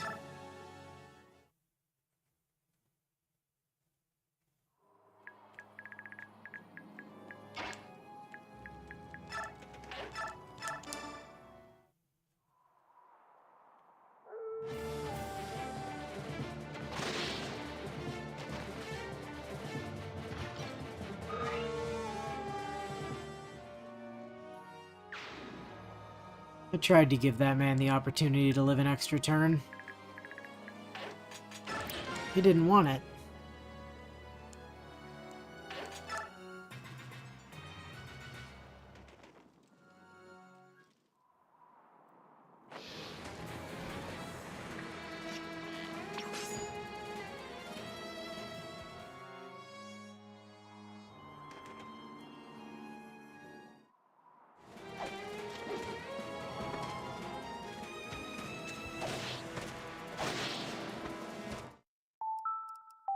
Oh boy.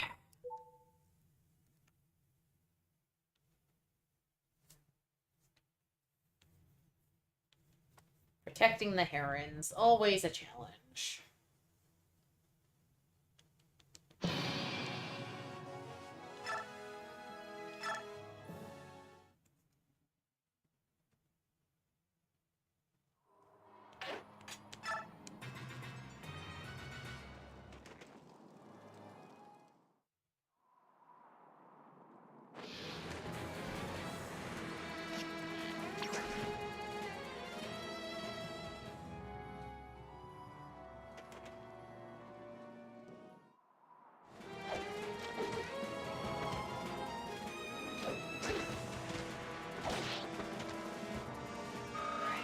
Okay.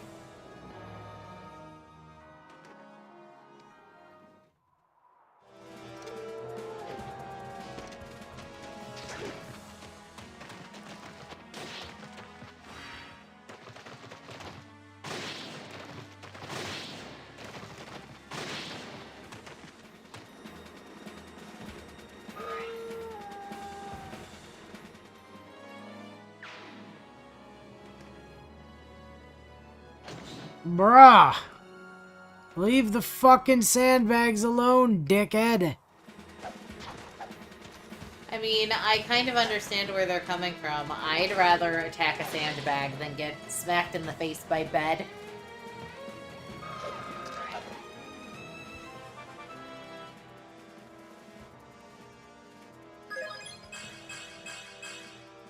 Okay. That might be death cap. Might be def cap.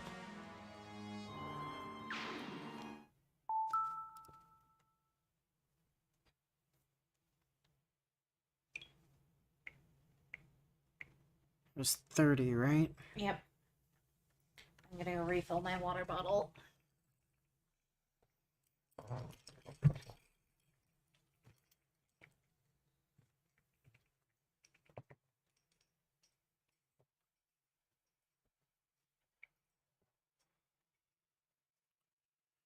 Let's see.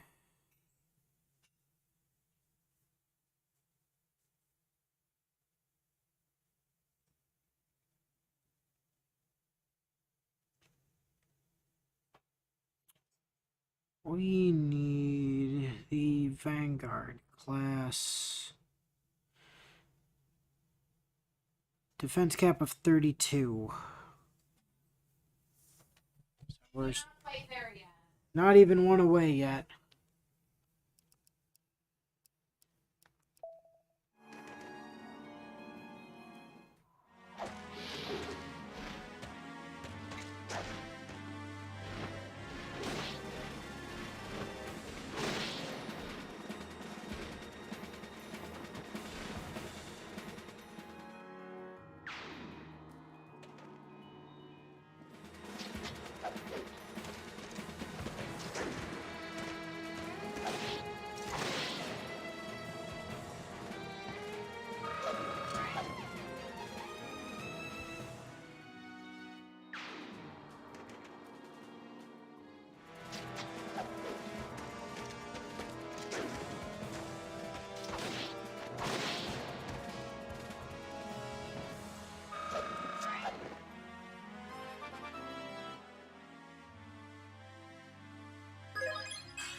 Maybe. We'll see.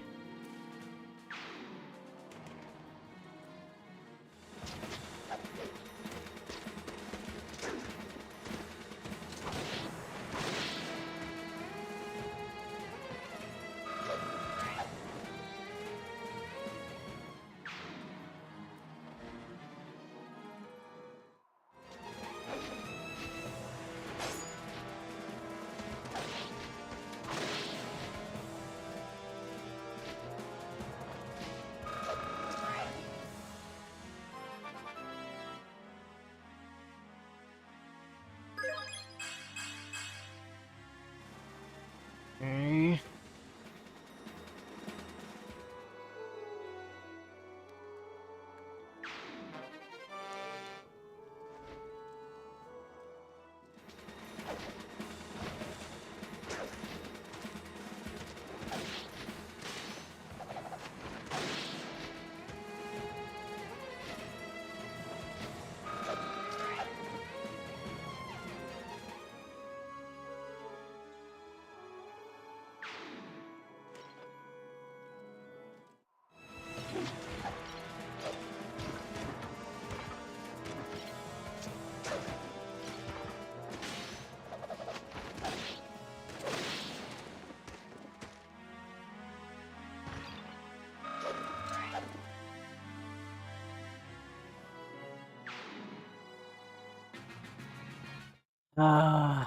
Okay, well, Ike's being a problem child.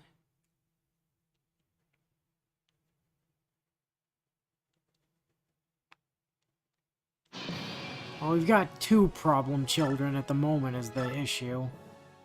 Because we also need Raph to Raph has to live. sidestep an attack. Yep.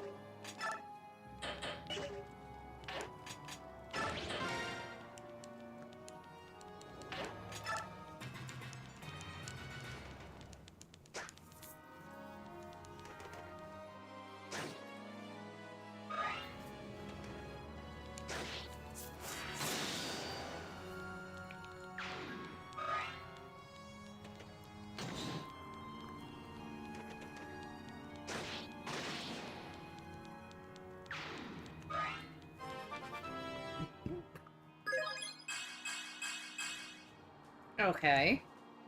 Solid.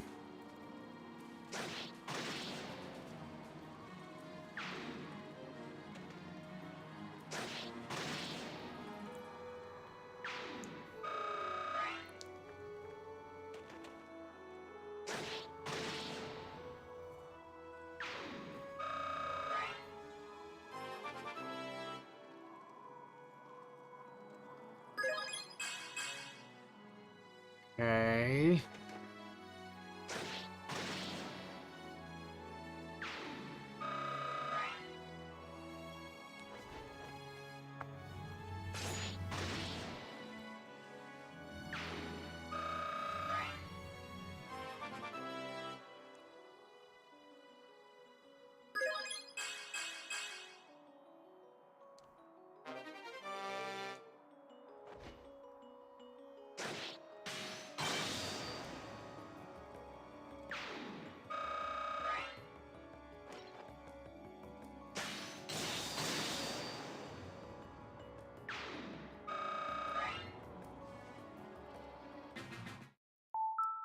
Nope. Gonna have to do better than that.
And now Raph wants to be the issue.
Okay.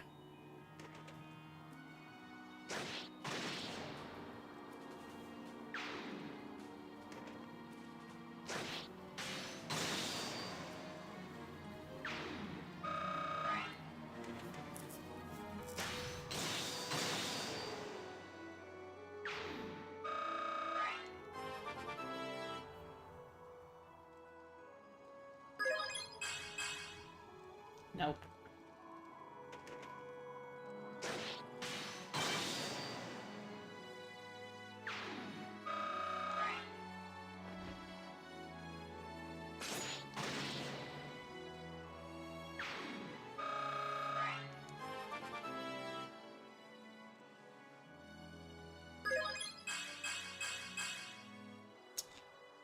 Alright, that's a no. There's still a chance he could have saved it on that last one. I mean, slim, but yes.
This is what I've never liked about Fog of War maps and Fire Emblem, is they take all of the strategy out completely. They really do become send your juggernauts out the cardinal directions and pray. Essentially, right?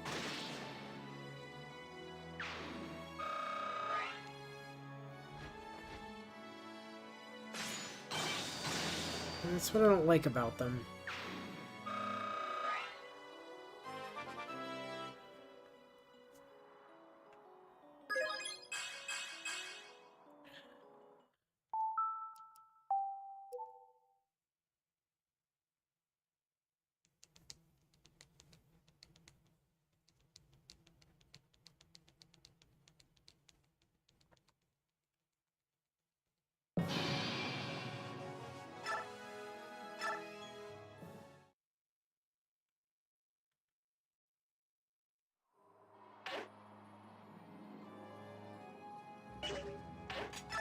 I mean, we wouldn't be in the situation with Raphael that we're in right now if it wasn't for, you know, the game having withheld critical strategic information, Yep. right? I mean, we'd still be dealing with Ike's resets, but at least we wouldn't have a secondary reset layer on top of it.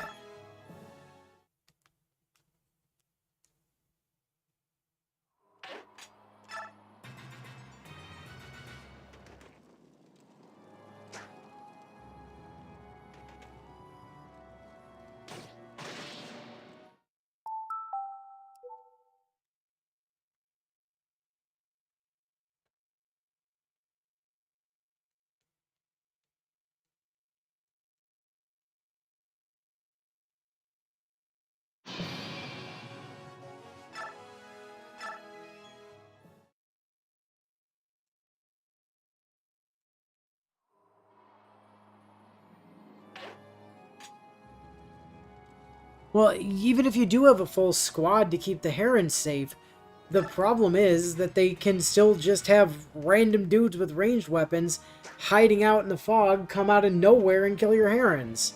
Like, it doesn't matter what you do on these maps, you cannot prepare. Because even if you know where everything is when the map starts, which, let's be clear, we do, when reinforcements spawn in or where they're choosing to move the pieces on the enemy phase, we can't see.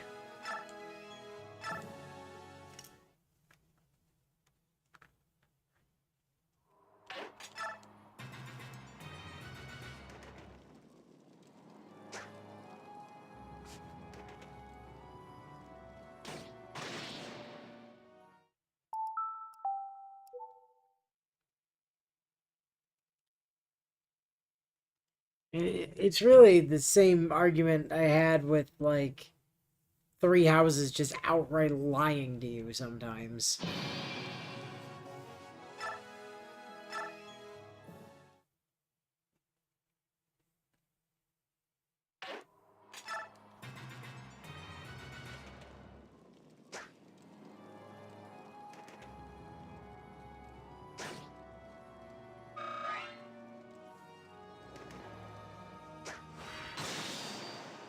Alright, Ike, you get another chance.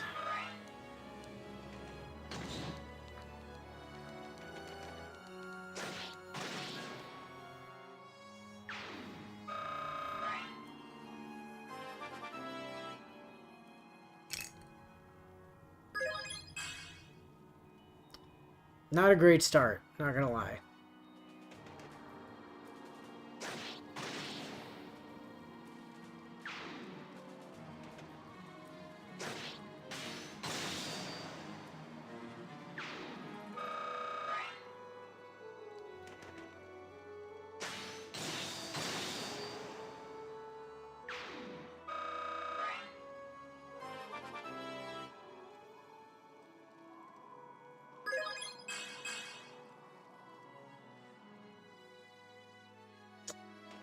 And that's unrecoverable.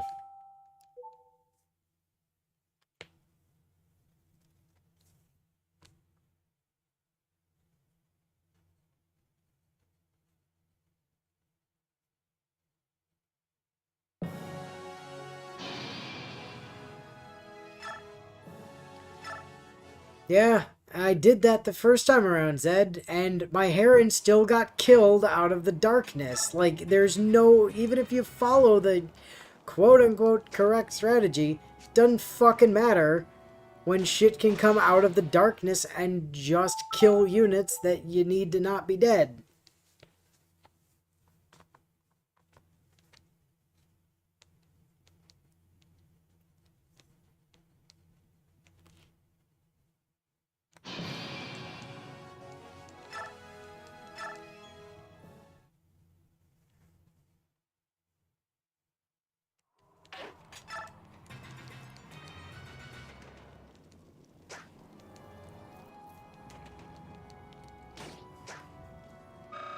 Alright, get another go.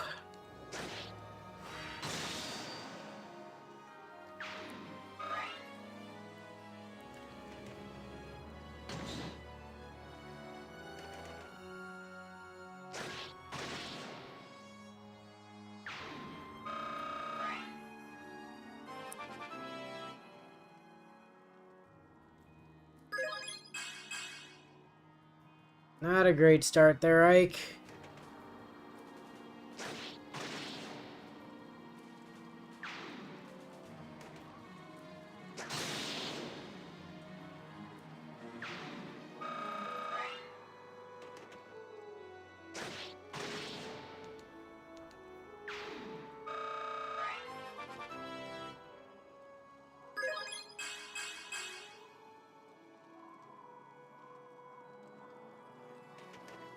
Needs what, 6 to recover?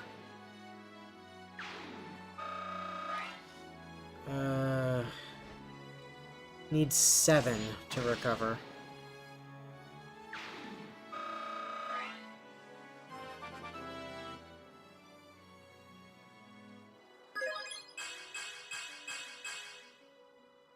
Nope. That ain't it, Chief. No, not the menu.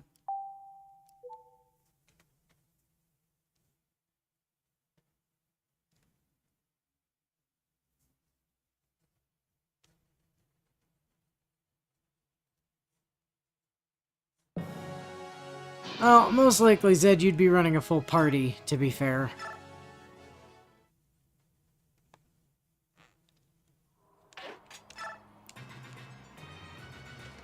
Which is essentially never how I play this game anymore.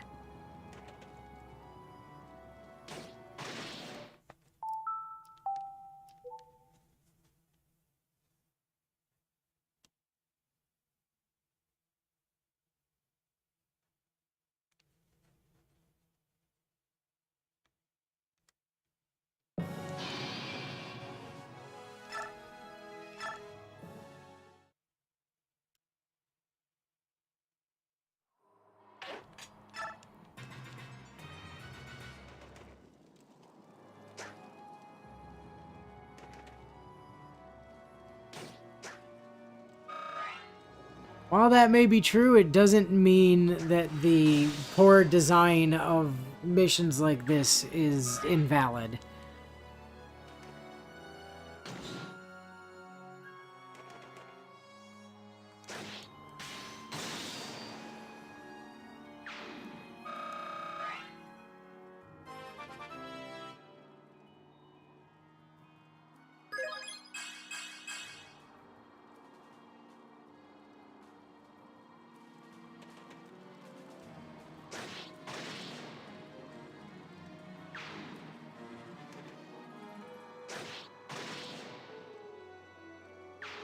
I mean, the other thing to keep in mind, too, is that if we were okay with him not gaining, like, meaningful levels, we'd have been past this turn a forever ago.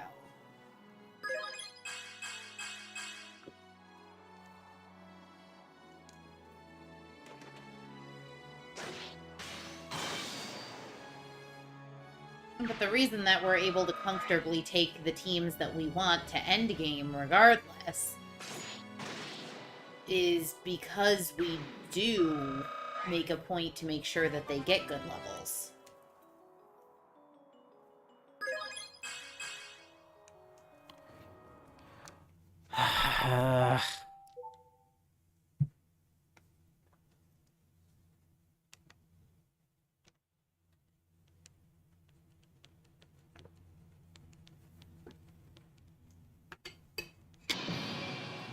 will say that I don't miss the RNG levels in the newer Fire Emblems.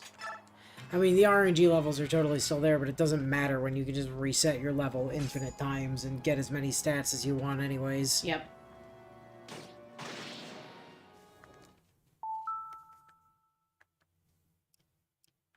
Yeah, we won't be having this problem when we play Engage. Nope, won't have to reset for shit unless somebody dies. And even then, I can't remember, did Engage just take away the... No, Engage didn't take away permadeath completely. You're still able to turn it on.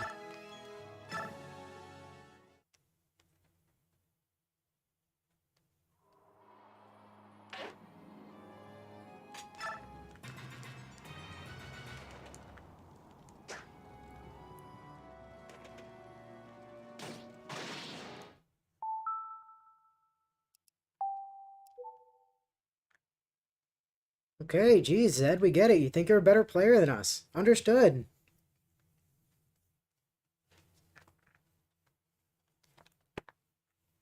But again, your personal experiences do not invalidate that this is not a good way to design a map in a strategy game. Which is the point.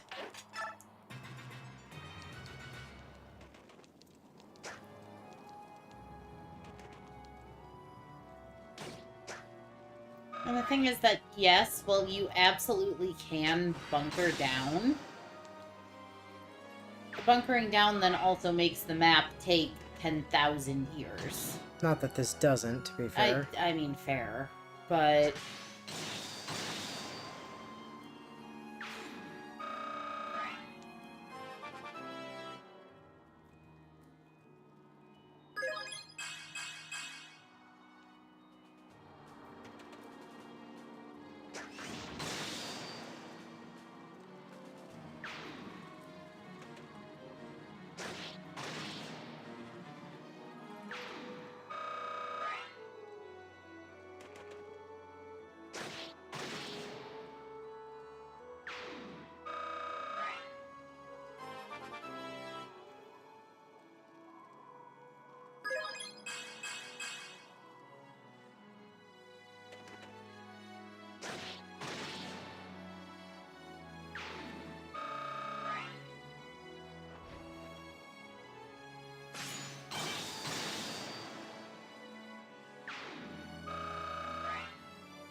Ugh.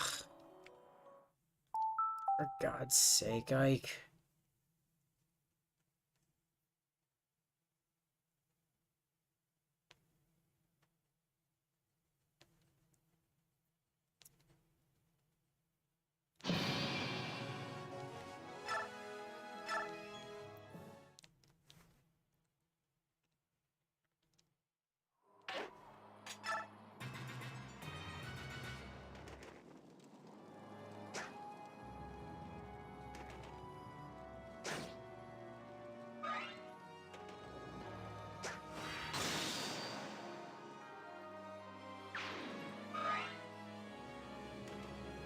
And still, for as much suffering as this game puts me through every time I play it, it's still my favorite one in the series.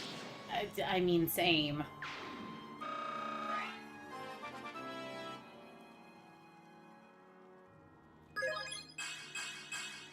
In some ways, it would be a lot easier if you could just ignore the herons entirely, but the game literally forces you to bring one, so... Yep. You literally have to take a heron. A singular heron. Exactly one. You are allowed one. You cannot choose you are required one. It's not you're allowed. Allowed implies you could say no. Yeah, well, you're not allowed to bring more than one is the real problem.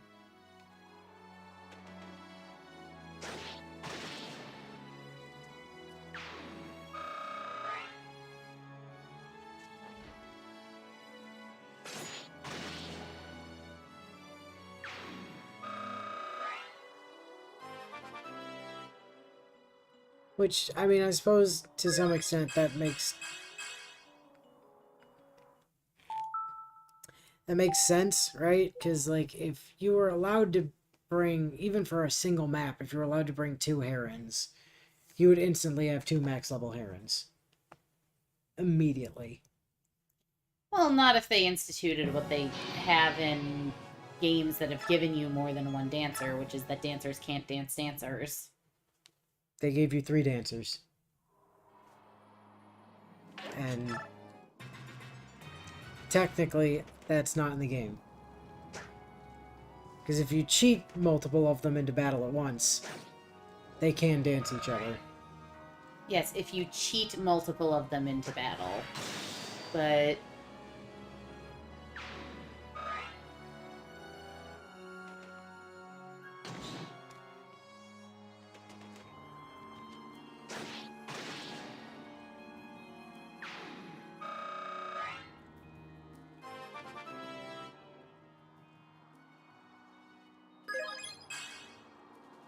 The problem with having multiple dancers in games where they can't dance each other is the more dancers you bring, you're just juggernauting again.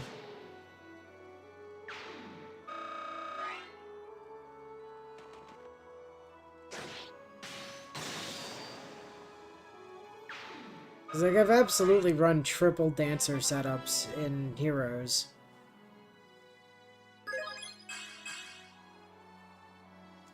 But there's kind of 2 things that make that actually viable in Heroes. One being that some of the dancers are actually legitimate offensive threats in and of themselves.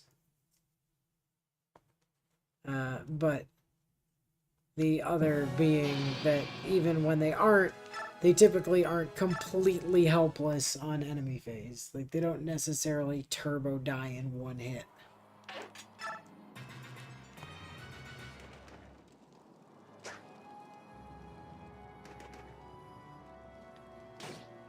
Although they are remarkably difficult to actually, like, get off the ground. Unless you're doing super low-level content.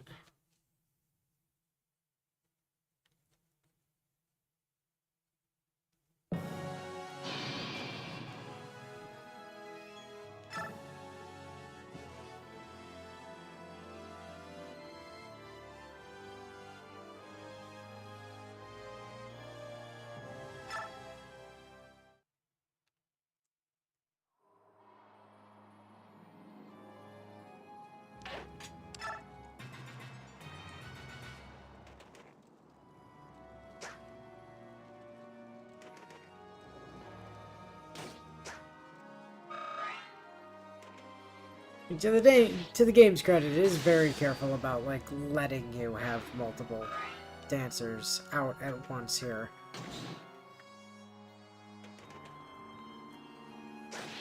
So every time that you would normally have 2 herons available, they give some convoluted plot reason for why one can't be there. For why they're not both available.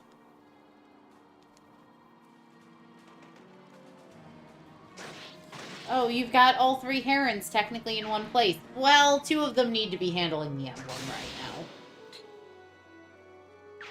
One of them's not feeling well. But here, Tabarn will just drop Leanne in the middle of the map for you. Next to 3 enemies. With bows.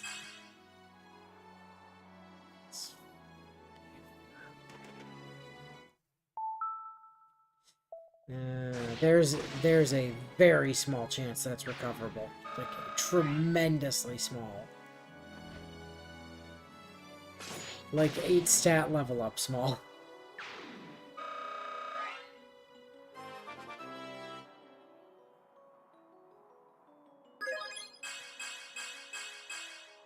That ain't it, Chief.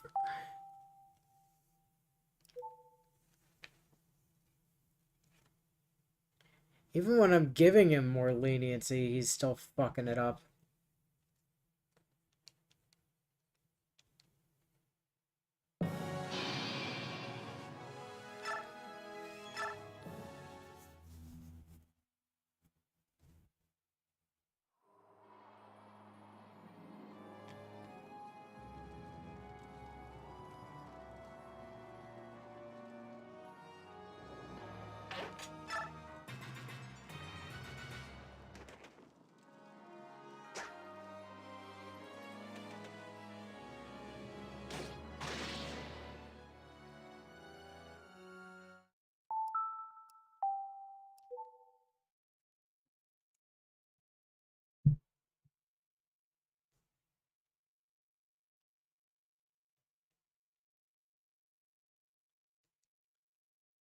It's been a problem in, like, pretty much every Fire Emblem game where dancers appear, that dancers are just very hard to actually use because of how vulnerable they are.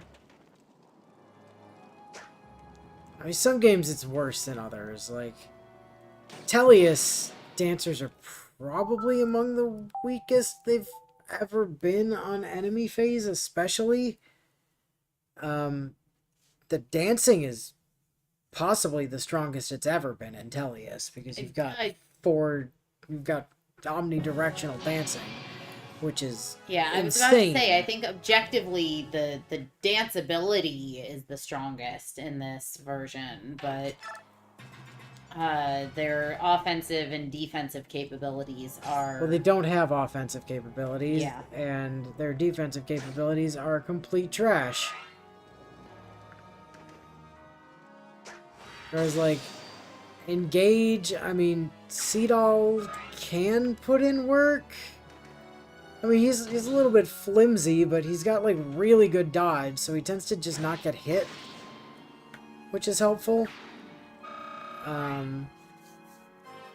But if you get, like, a good punch weapon for him, he can do some stuff. Oh my god, Ike. And dancers aren't complete trash in Three Houses either, but you only get one. Yeah, well, yeah, they're just like, no, you get exactly one of them. But they do get swords and magic, so have fun with that.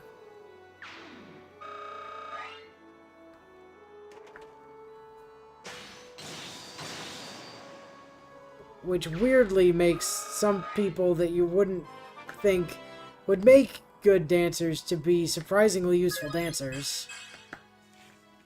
God. Like, Child. Felix. Or Child. Dark magic dancer Child.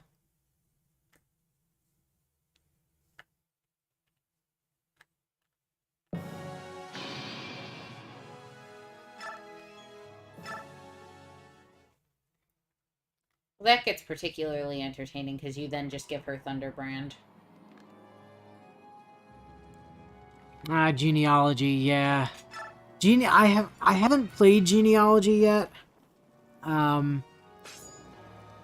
It's just a little bit awkward with emulators and stuff to get going. And also that time that I tried to do Thracia on an emulator and the translation was very broken, sort of put me off trying to do translated Fire Emblem stuff. I understand there's a better translation for Thracia out now, and it's probably actually playable, but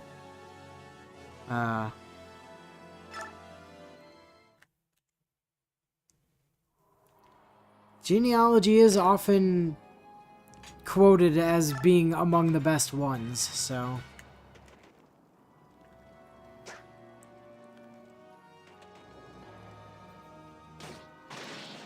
it's also one that the cast of characters is just kind of insane. Because Genealogy did the Awakening thing before Awakening did. Where you had the first generation doing eugenic simulation into the second generation.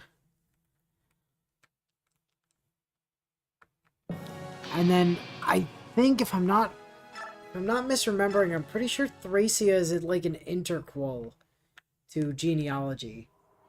Or like you have Genealogy, like part 1, and then during the time skip from part 1 to part 2, I think is where Thracia takes place. I might be misremembering that. I know it's the same universe though.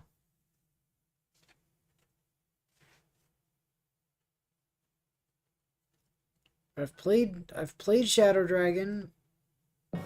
It's not great.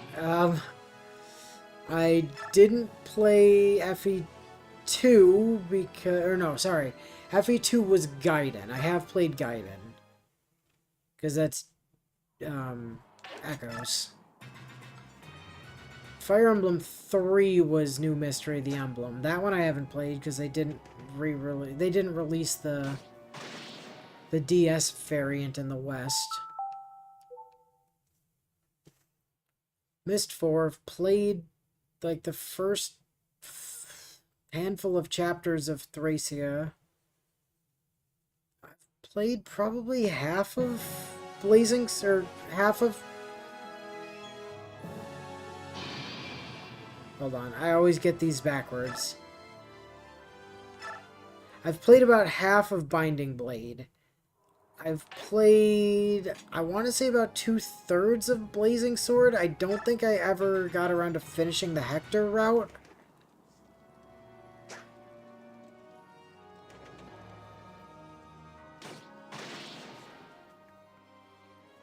And then, like, everything after Blazing Sword, I have played.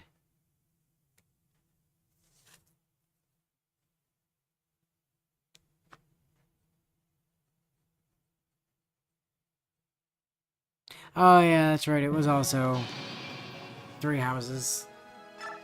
Like, crests were also stolen from genealogy. Wow.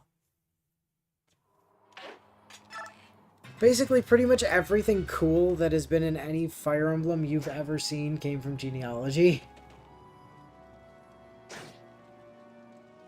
Alright, we get another attempt. Like, could you try not to duck it up this time?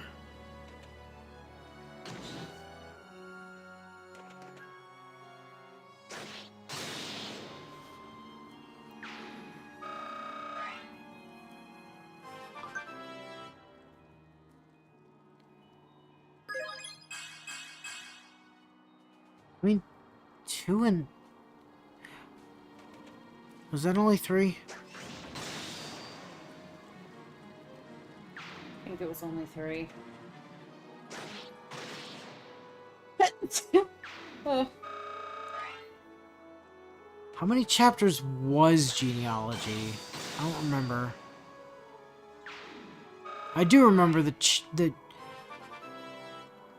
other thing about genealogy, and I do know this, is genealogy's maps are bananas. Like, they're huge, absolutely colossal maps. And a map can take like an hour and a half to clear. I think it's disgusting how many units are on a genealogy map.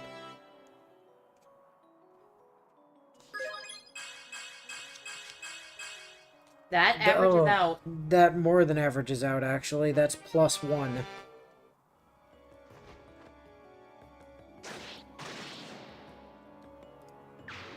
That's actually +1. I was only looking for -1.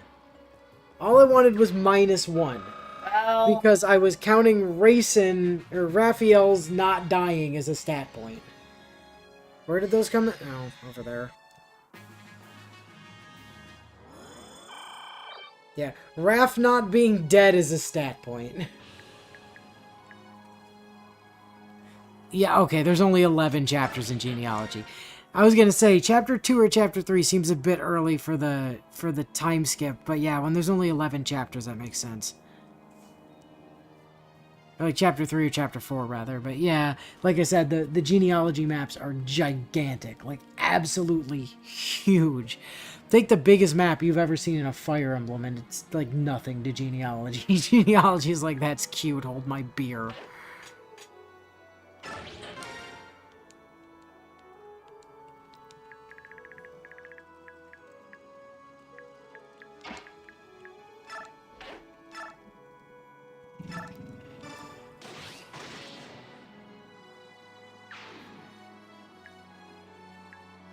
Oh, come on.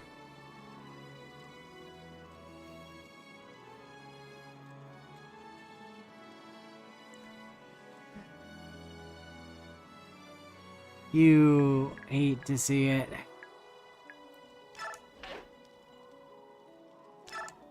Especially that fucking Thunder Mage. we'll be fine. Oh, chapter 2 and 3 of Gen 2. Sorry.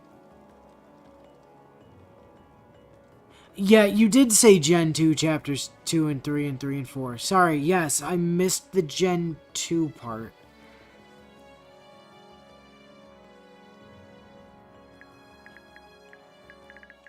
That was just me failing to read.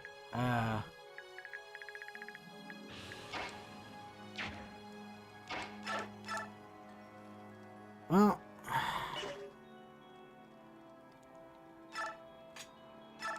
Switch over to the other Florette, I suppose. Wait, does she... Holy shit, she just outright kills. That's a double of 20. Yeah, it is. That is shocking, frankly.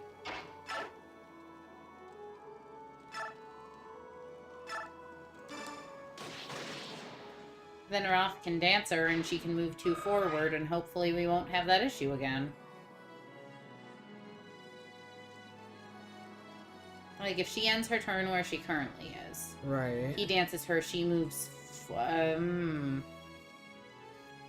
maybe move her back 1, have Roth dance her, and then she moves forward to the gap, and then Roth's safe. You want her to... I want her to go backwards 1, No, behind her 1. No, I understand. But you want her to block the gap. I think she probably can. I mean, you've got to remember she does have Saul. Yeah, she doesn't have great defense, but yeah, she does have Saul. That's certainly true. And Nyla is also there.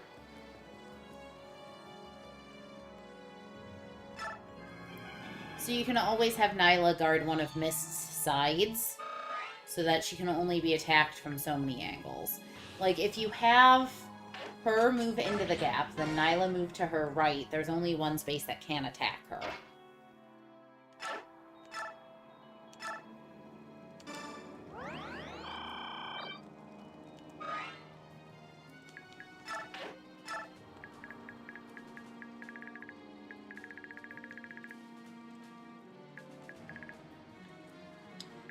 We don't know if there's anything up there at the moment. I'm kind of honestly more worried about stuff coming from that direction. So have Nyla gap closed down there. Yep. I found a man! That was actually going to be the spot I was going to suggest you have her block anyway, so works out.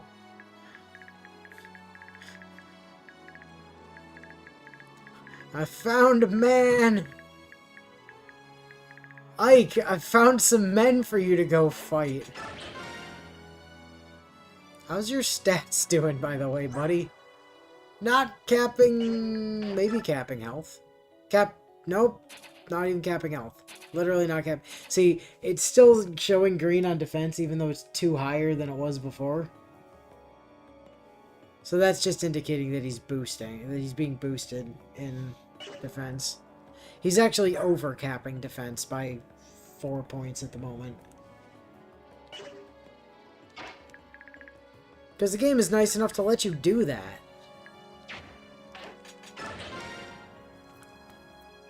Put this into perspective, a map of genealogy typically has 3 to 4 castles to capture per map, with each castle section having enough story for a chapter of a regular game. Yeah, genealogy is huge. And it did a lot of things that were very neat and have never been done again in mainline Fire Emblem.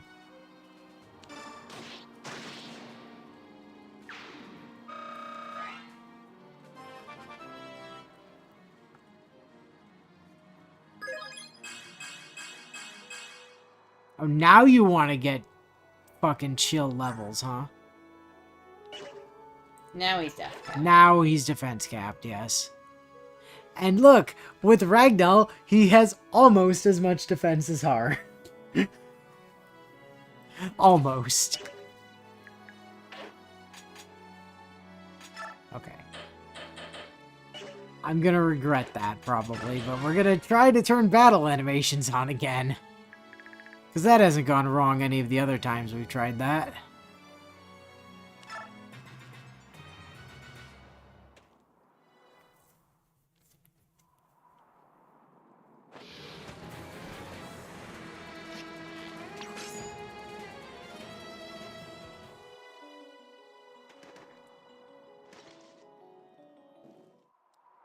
One guy having nearly as much defense as a giant fucking gargoyle is pretty impressive.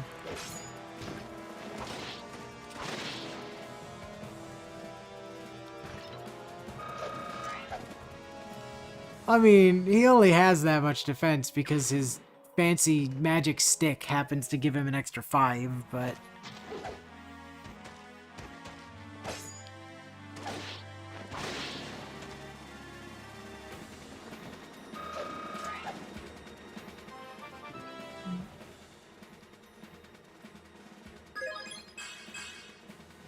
Oh boy, here we go. And we're instantly disappointed. Ike, why do you hate enemy phase so much? For God's sake, man. Just let us go one enemy phase without having to reset for your stupid ass.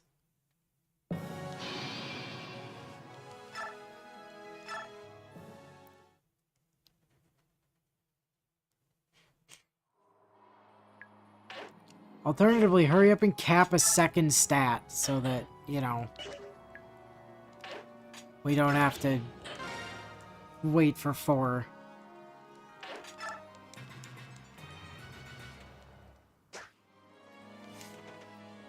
And so that we can just boost you with bonus experience. Also that.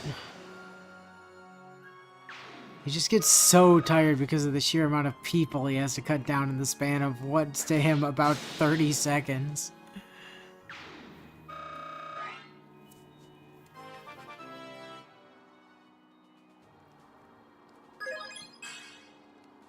Holy shit, Ike, come on. I have never seen Ike's growth be this terrible.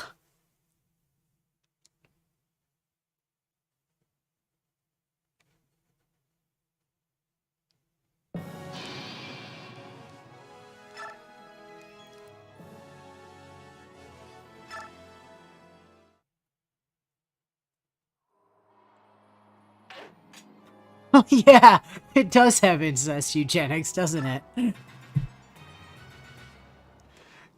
Genealogy's a weird one.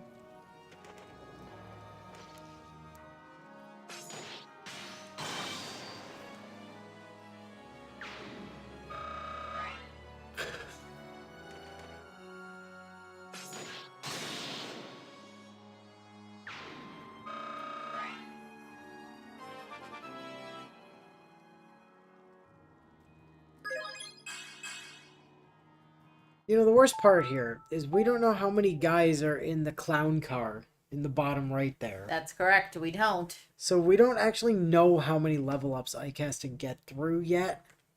No, we sure don't. So that's a problem.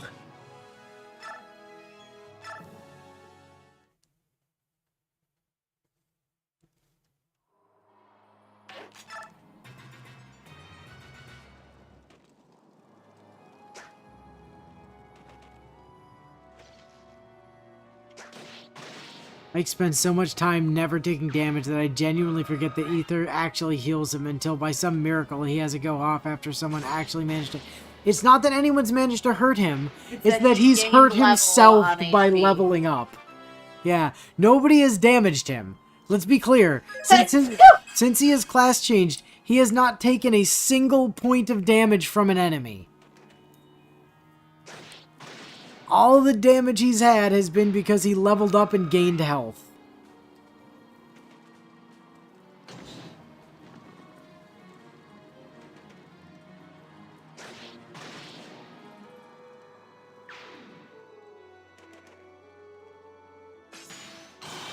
I mean, Ike counts as someone, yes, but it's not like he's smacking himself in his face with his sword when he levels up. Oh, for God's sake. Okay, yeah, -5 is not acceptable, like.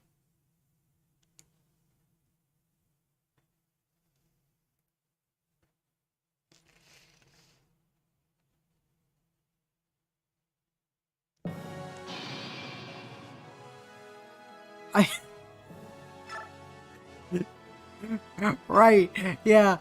So, genealogy, fun story. the incest eugenics you could set up also result in super children, which is not at all how incest works in the real world, but okay. Yeah, in the real world, incest is how you get the Habsburgers. Habsburgs? Whatever the family in... That's how you get the cheeseburgers.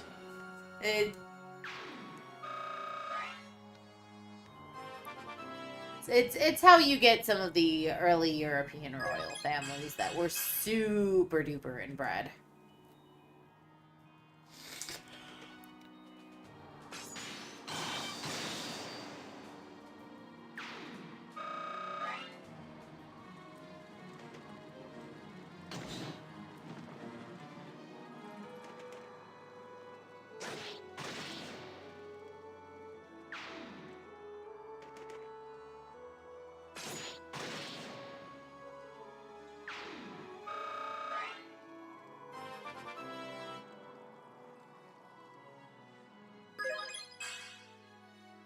For God's sake. I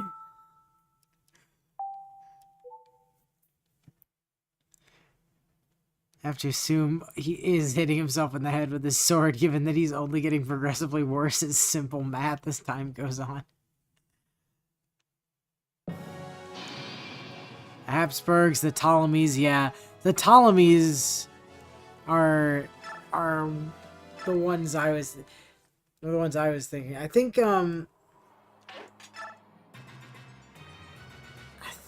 can't remember if there was Tutankhamun or like Akhenaten, or it was one of those really well-known pharaohs is believed to have been very heavily inbred, and that's why they had like a weird club foot and stuff. I want to say that's Tutankhamun. I mean, Cleopatra was also the result of quite a bit of inbreeding, as I recall.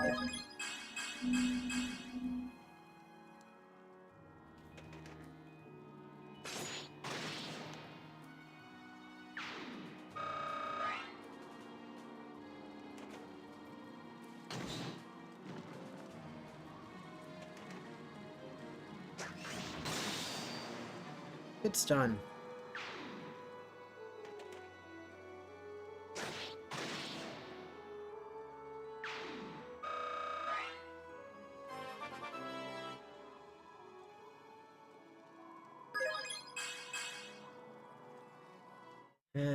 Nope. But with the lore that the Egyptian royal bloodlines built around them actually being descended from the gods, only wanting to intermarry with other people descended from gods sort of makes sense.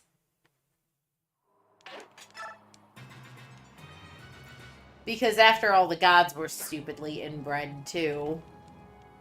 In pretty much every polytheistic religion, the gods are super duper inbred. Well, I mean, even when you look at monotheistic religions, humanity is super duper inbred. Yeah? I mean, just look at the Judeo-Christian creation myth. Literally everyone spawns from two people.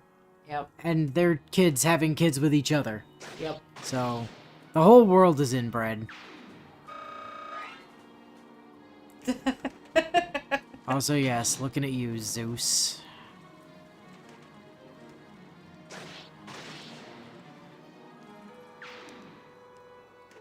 I mean, Zeus just kept having more kids so that he could have more kids with his more kids. Yeah. Not an inaccurate description of Zeus.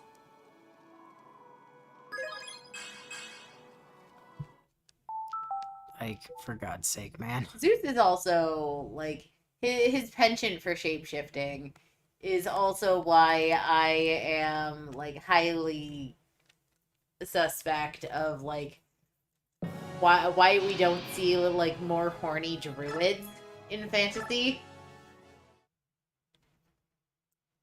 Because, really, at the end of the day, Zeus is effectively a horny druid.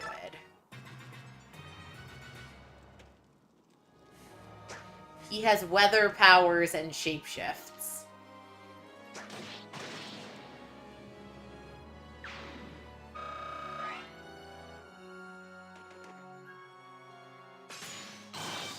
I don't know if it's accurate to say he has weather powers. He just has Hephaestion, you know, forged lightning bolts for him. I want fan art of Zeus hurling light bulbs at people. Oh my god. How's this for a bright idea? That's such a spectacular mental. It's brilliant.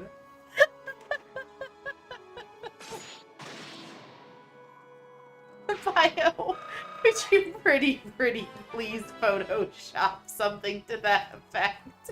Please, I know you don't do memes for this series, but Zeus, but instead of lightning bolts, he throws fluorescent light bulb tubes at people. Yeah. like I'm picturing him with some of those like swirly curly hue light bulbs.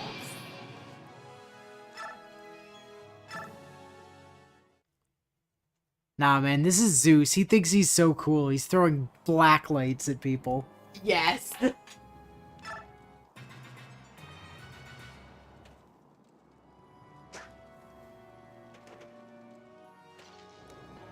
Nah, Zeus definitely wasn't a warlock. In order to be a warlock, he would have had to have a patron.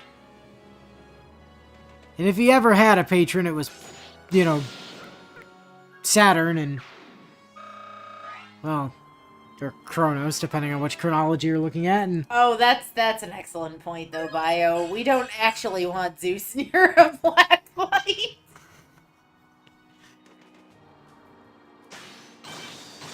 Although with Zeus's ego, I bet he'd love to see proof of just how prolific he is. Although he'd also likely hate to see how much of his potential progeny ended up wasted by not... I can't decide whether or not I think he'd like black lights. I'm very conflicted on this. why would he need more proof? He already has dozens of children.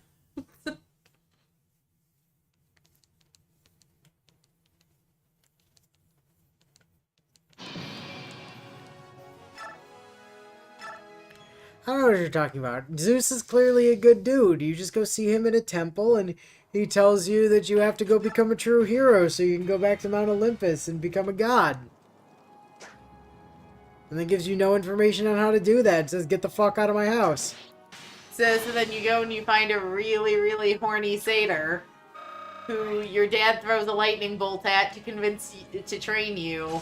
Who didn't want to in the first place because Achilles was such a fucking disappointment.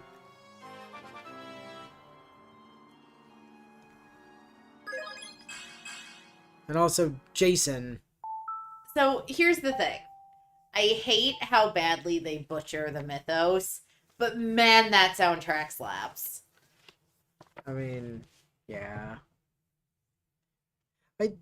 It's not even so much that they butcher the mythos, is that they just take a bunch of different people and make them all into Heracles. And then use the wrong pronunciation.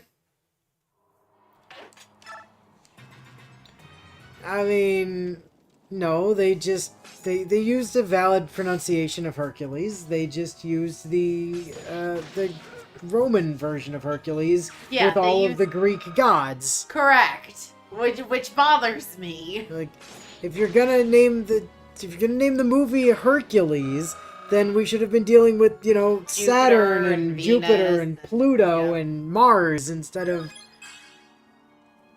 you know, Kronos and Zeus and Hades and Hera or well, it would have been Aphrodite for Venus, but yeah, I also said Mars, which would have been, you know, Ares. But I was trying to do it in the order I said, and then I got distracted halfway through.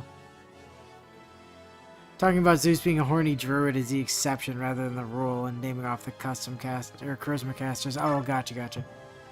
Also, Hercules wasn't even a rock man. What's even the point if he isn't a rock man? True story. I mean, he's not like 7 feet tall and made of pure anger.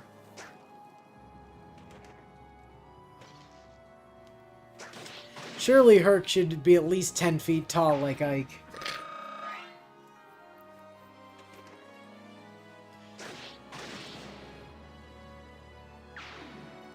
Here's the thing. I would believe Zelgius being 10 feet tall. Oh my god, Ike! I'm not sure I believe Ike being 10 feet tall, though. Ike, what the hell? Are we really going to have to next week we continue this? Yes, we are. Because Ike has completely forgotten how to count to 4.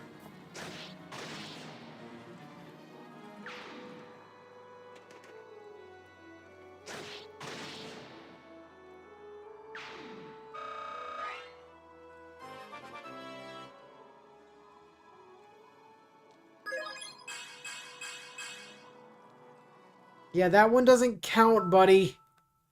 You definitely needed at least 7 stats there. Which is, you know, all of them. Yep. So... I've now got the Hercules soundtrack stuck in my head. On the bright side, I got a Harry Potter musical out of there. Wow, I mean, that's just Harry freaking Potter. Nope, that's a Harry Potter sequel. Whatever. Same thing. Alright, one more try.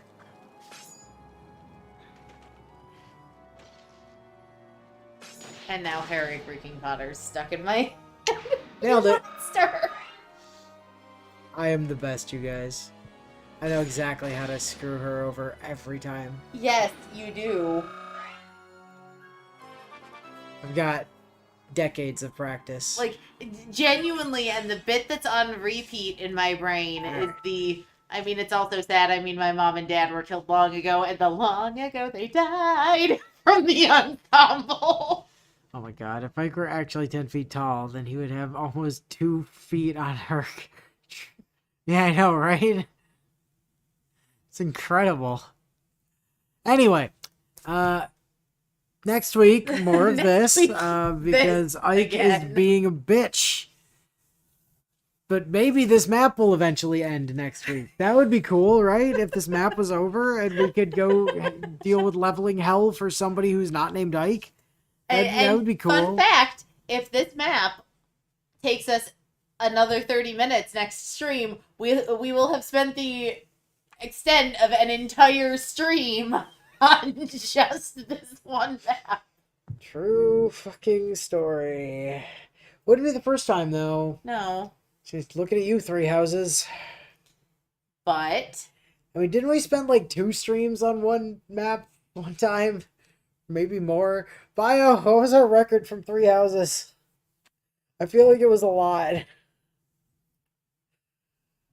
It's probably one of those times with Costas or something. Well... Or one of those times we Costas a guy at the very least. Here's the thing. Healing Tile Hell, I don't think it gets to count. Because that was a personal choice as opposed to a raw mechanic choice as far as I'm concerned. I mean, this is also a personal choice. Trying to force everybody to have as many green numbers as possible is entirely a personal choice, and us just trying to bully the game. Well, it's also As us hard trying as to possible. make Endgame less awful. Yeah. Oh man. Like if you go in stat screwed to Endgame, good luck. You're in a lot of trouble. There's a reason that this is often cited as being one of the hardest Fire Emblems, and there's a couple of reasons for that. The first is that it's especially true in the West because when this came out, nobody knew that the difficulties were all, numbered or labeled poorly. So, people were playing on harder difficulties than they should have been and got bodied. But it's also that this game does get really, really, really mean, and especially the Japanese version. The North American one, while the difficulties are labeled wrong, we also got a bunch of quality of life stuff that actually made things more playable. So, yeah. And I'm sorry I'm being quiet. Not but counting Costas, I feel like it was probably something like place I'm not. Oh yeah, like Aryan Road. Yeah, maybe.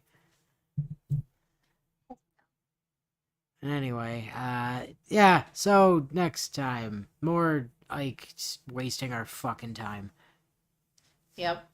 Till then. Catch you next week.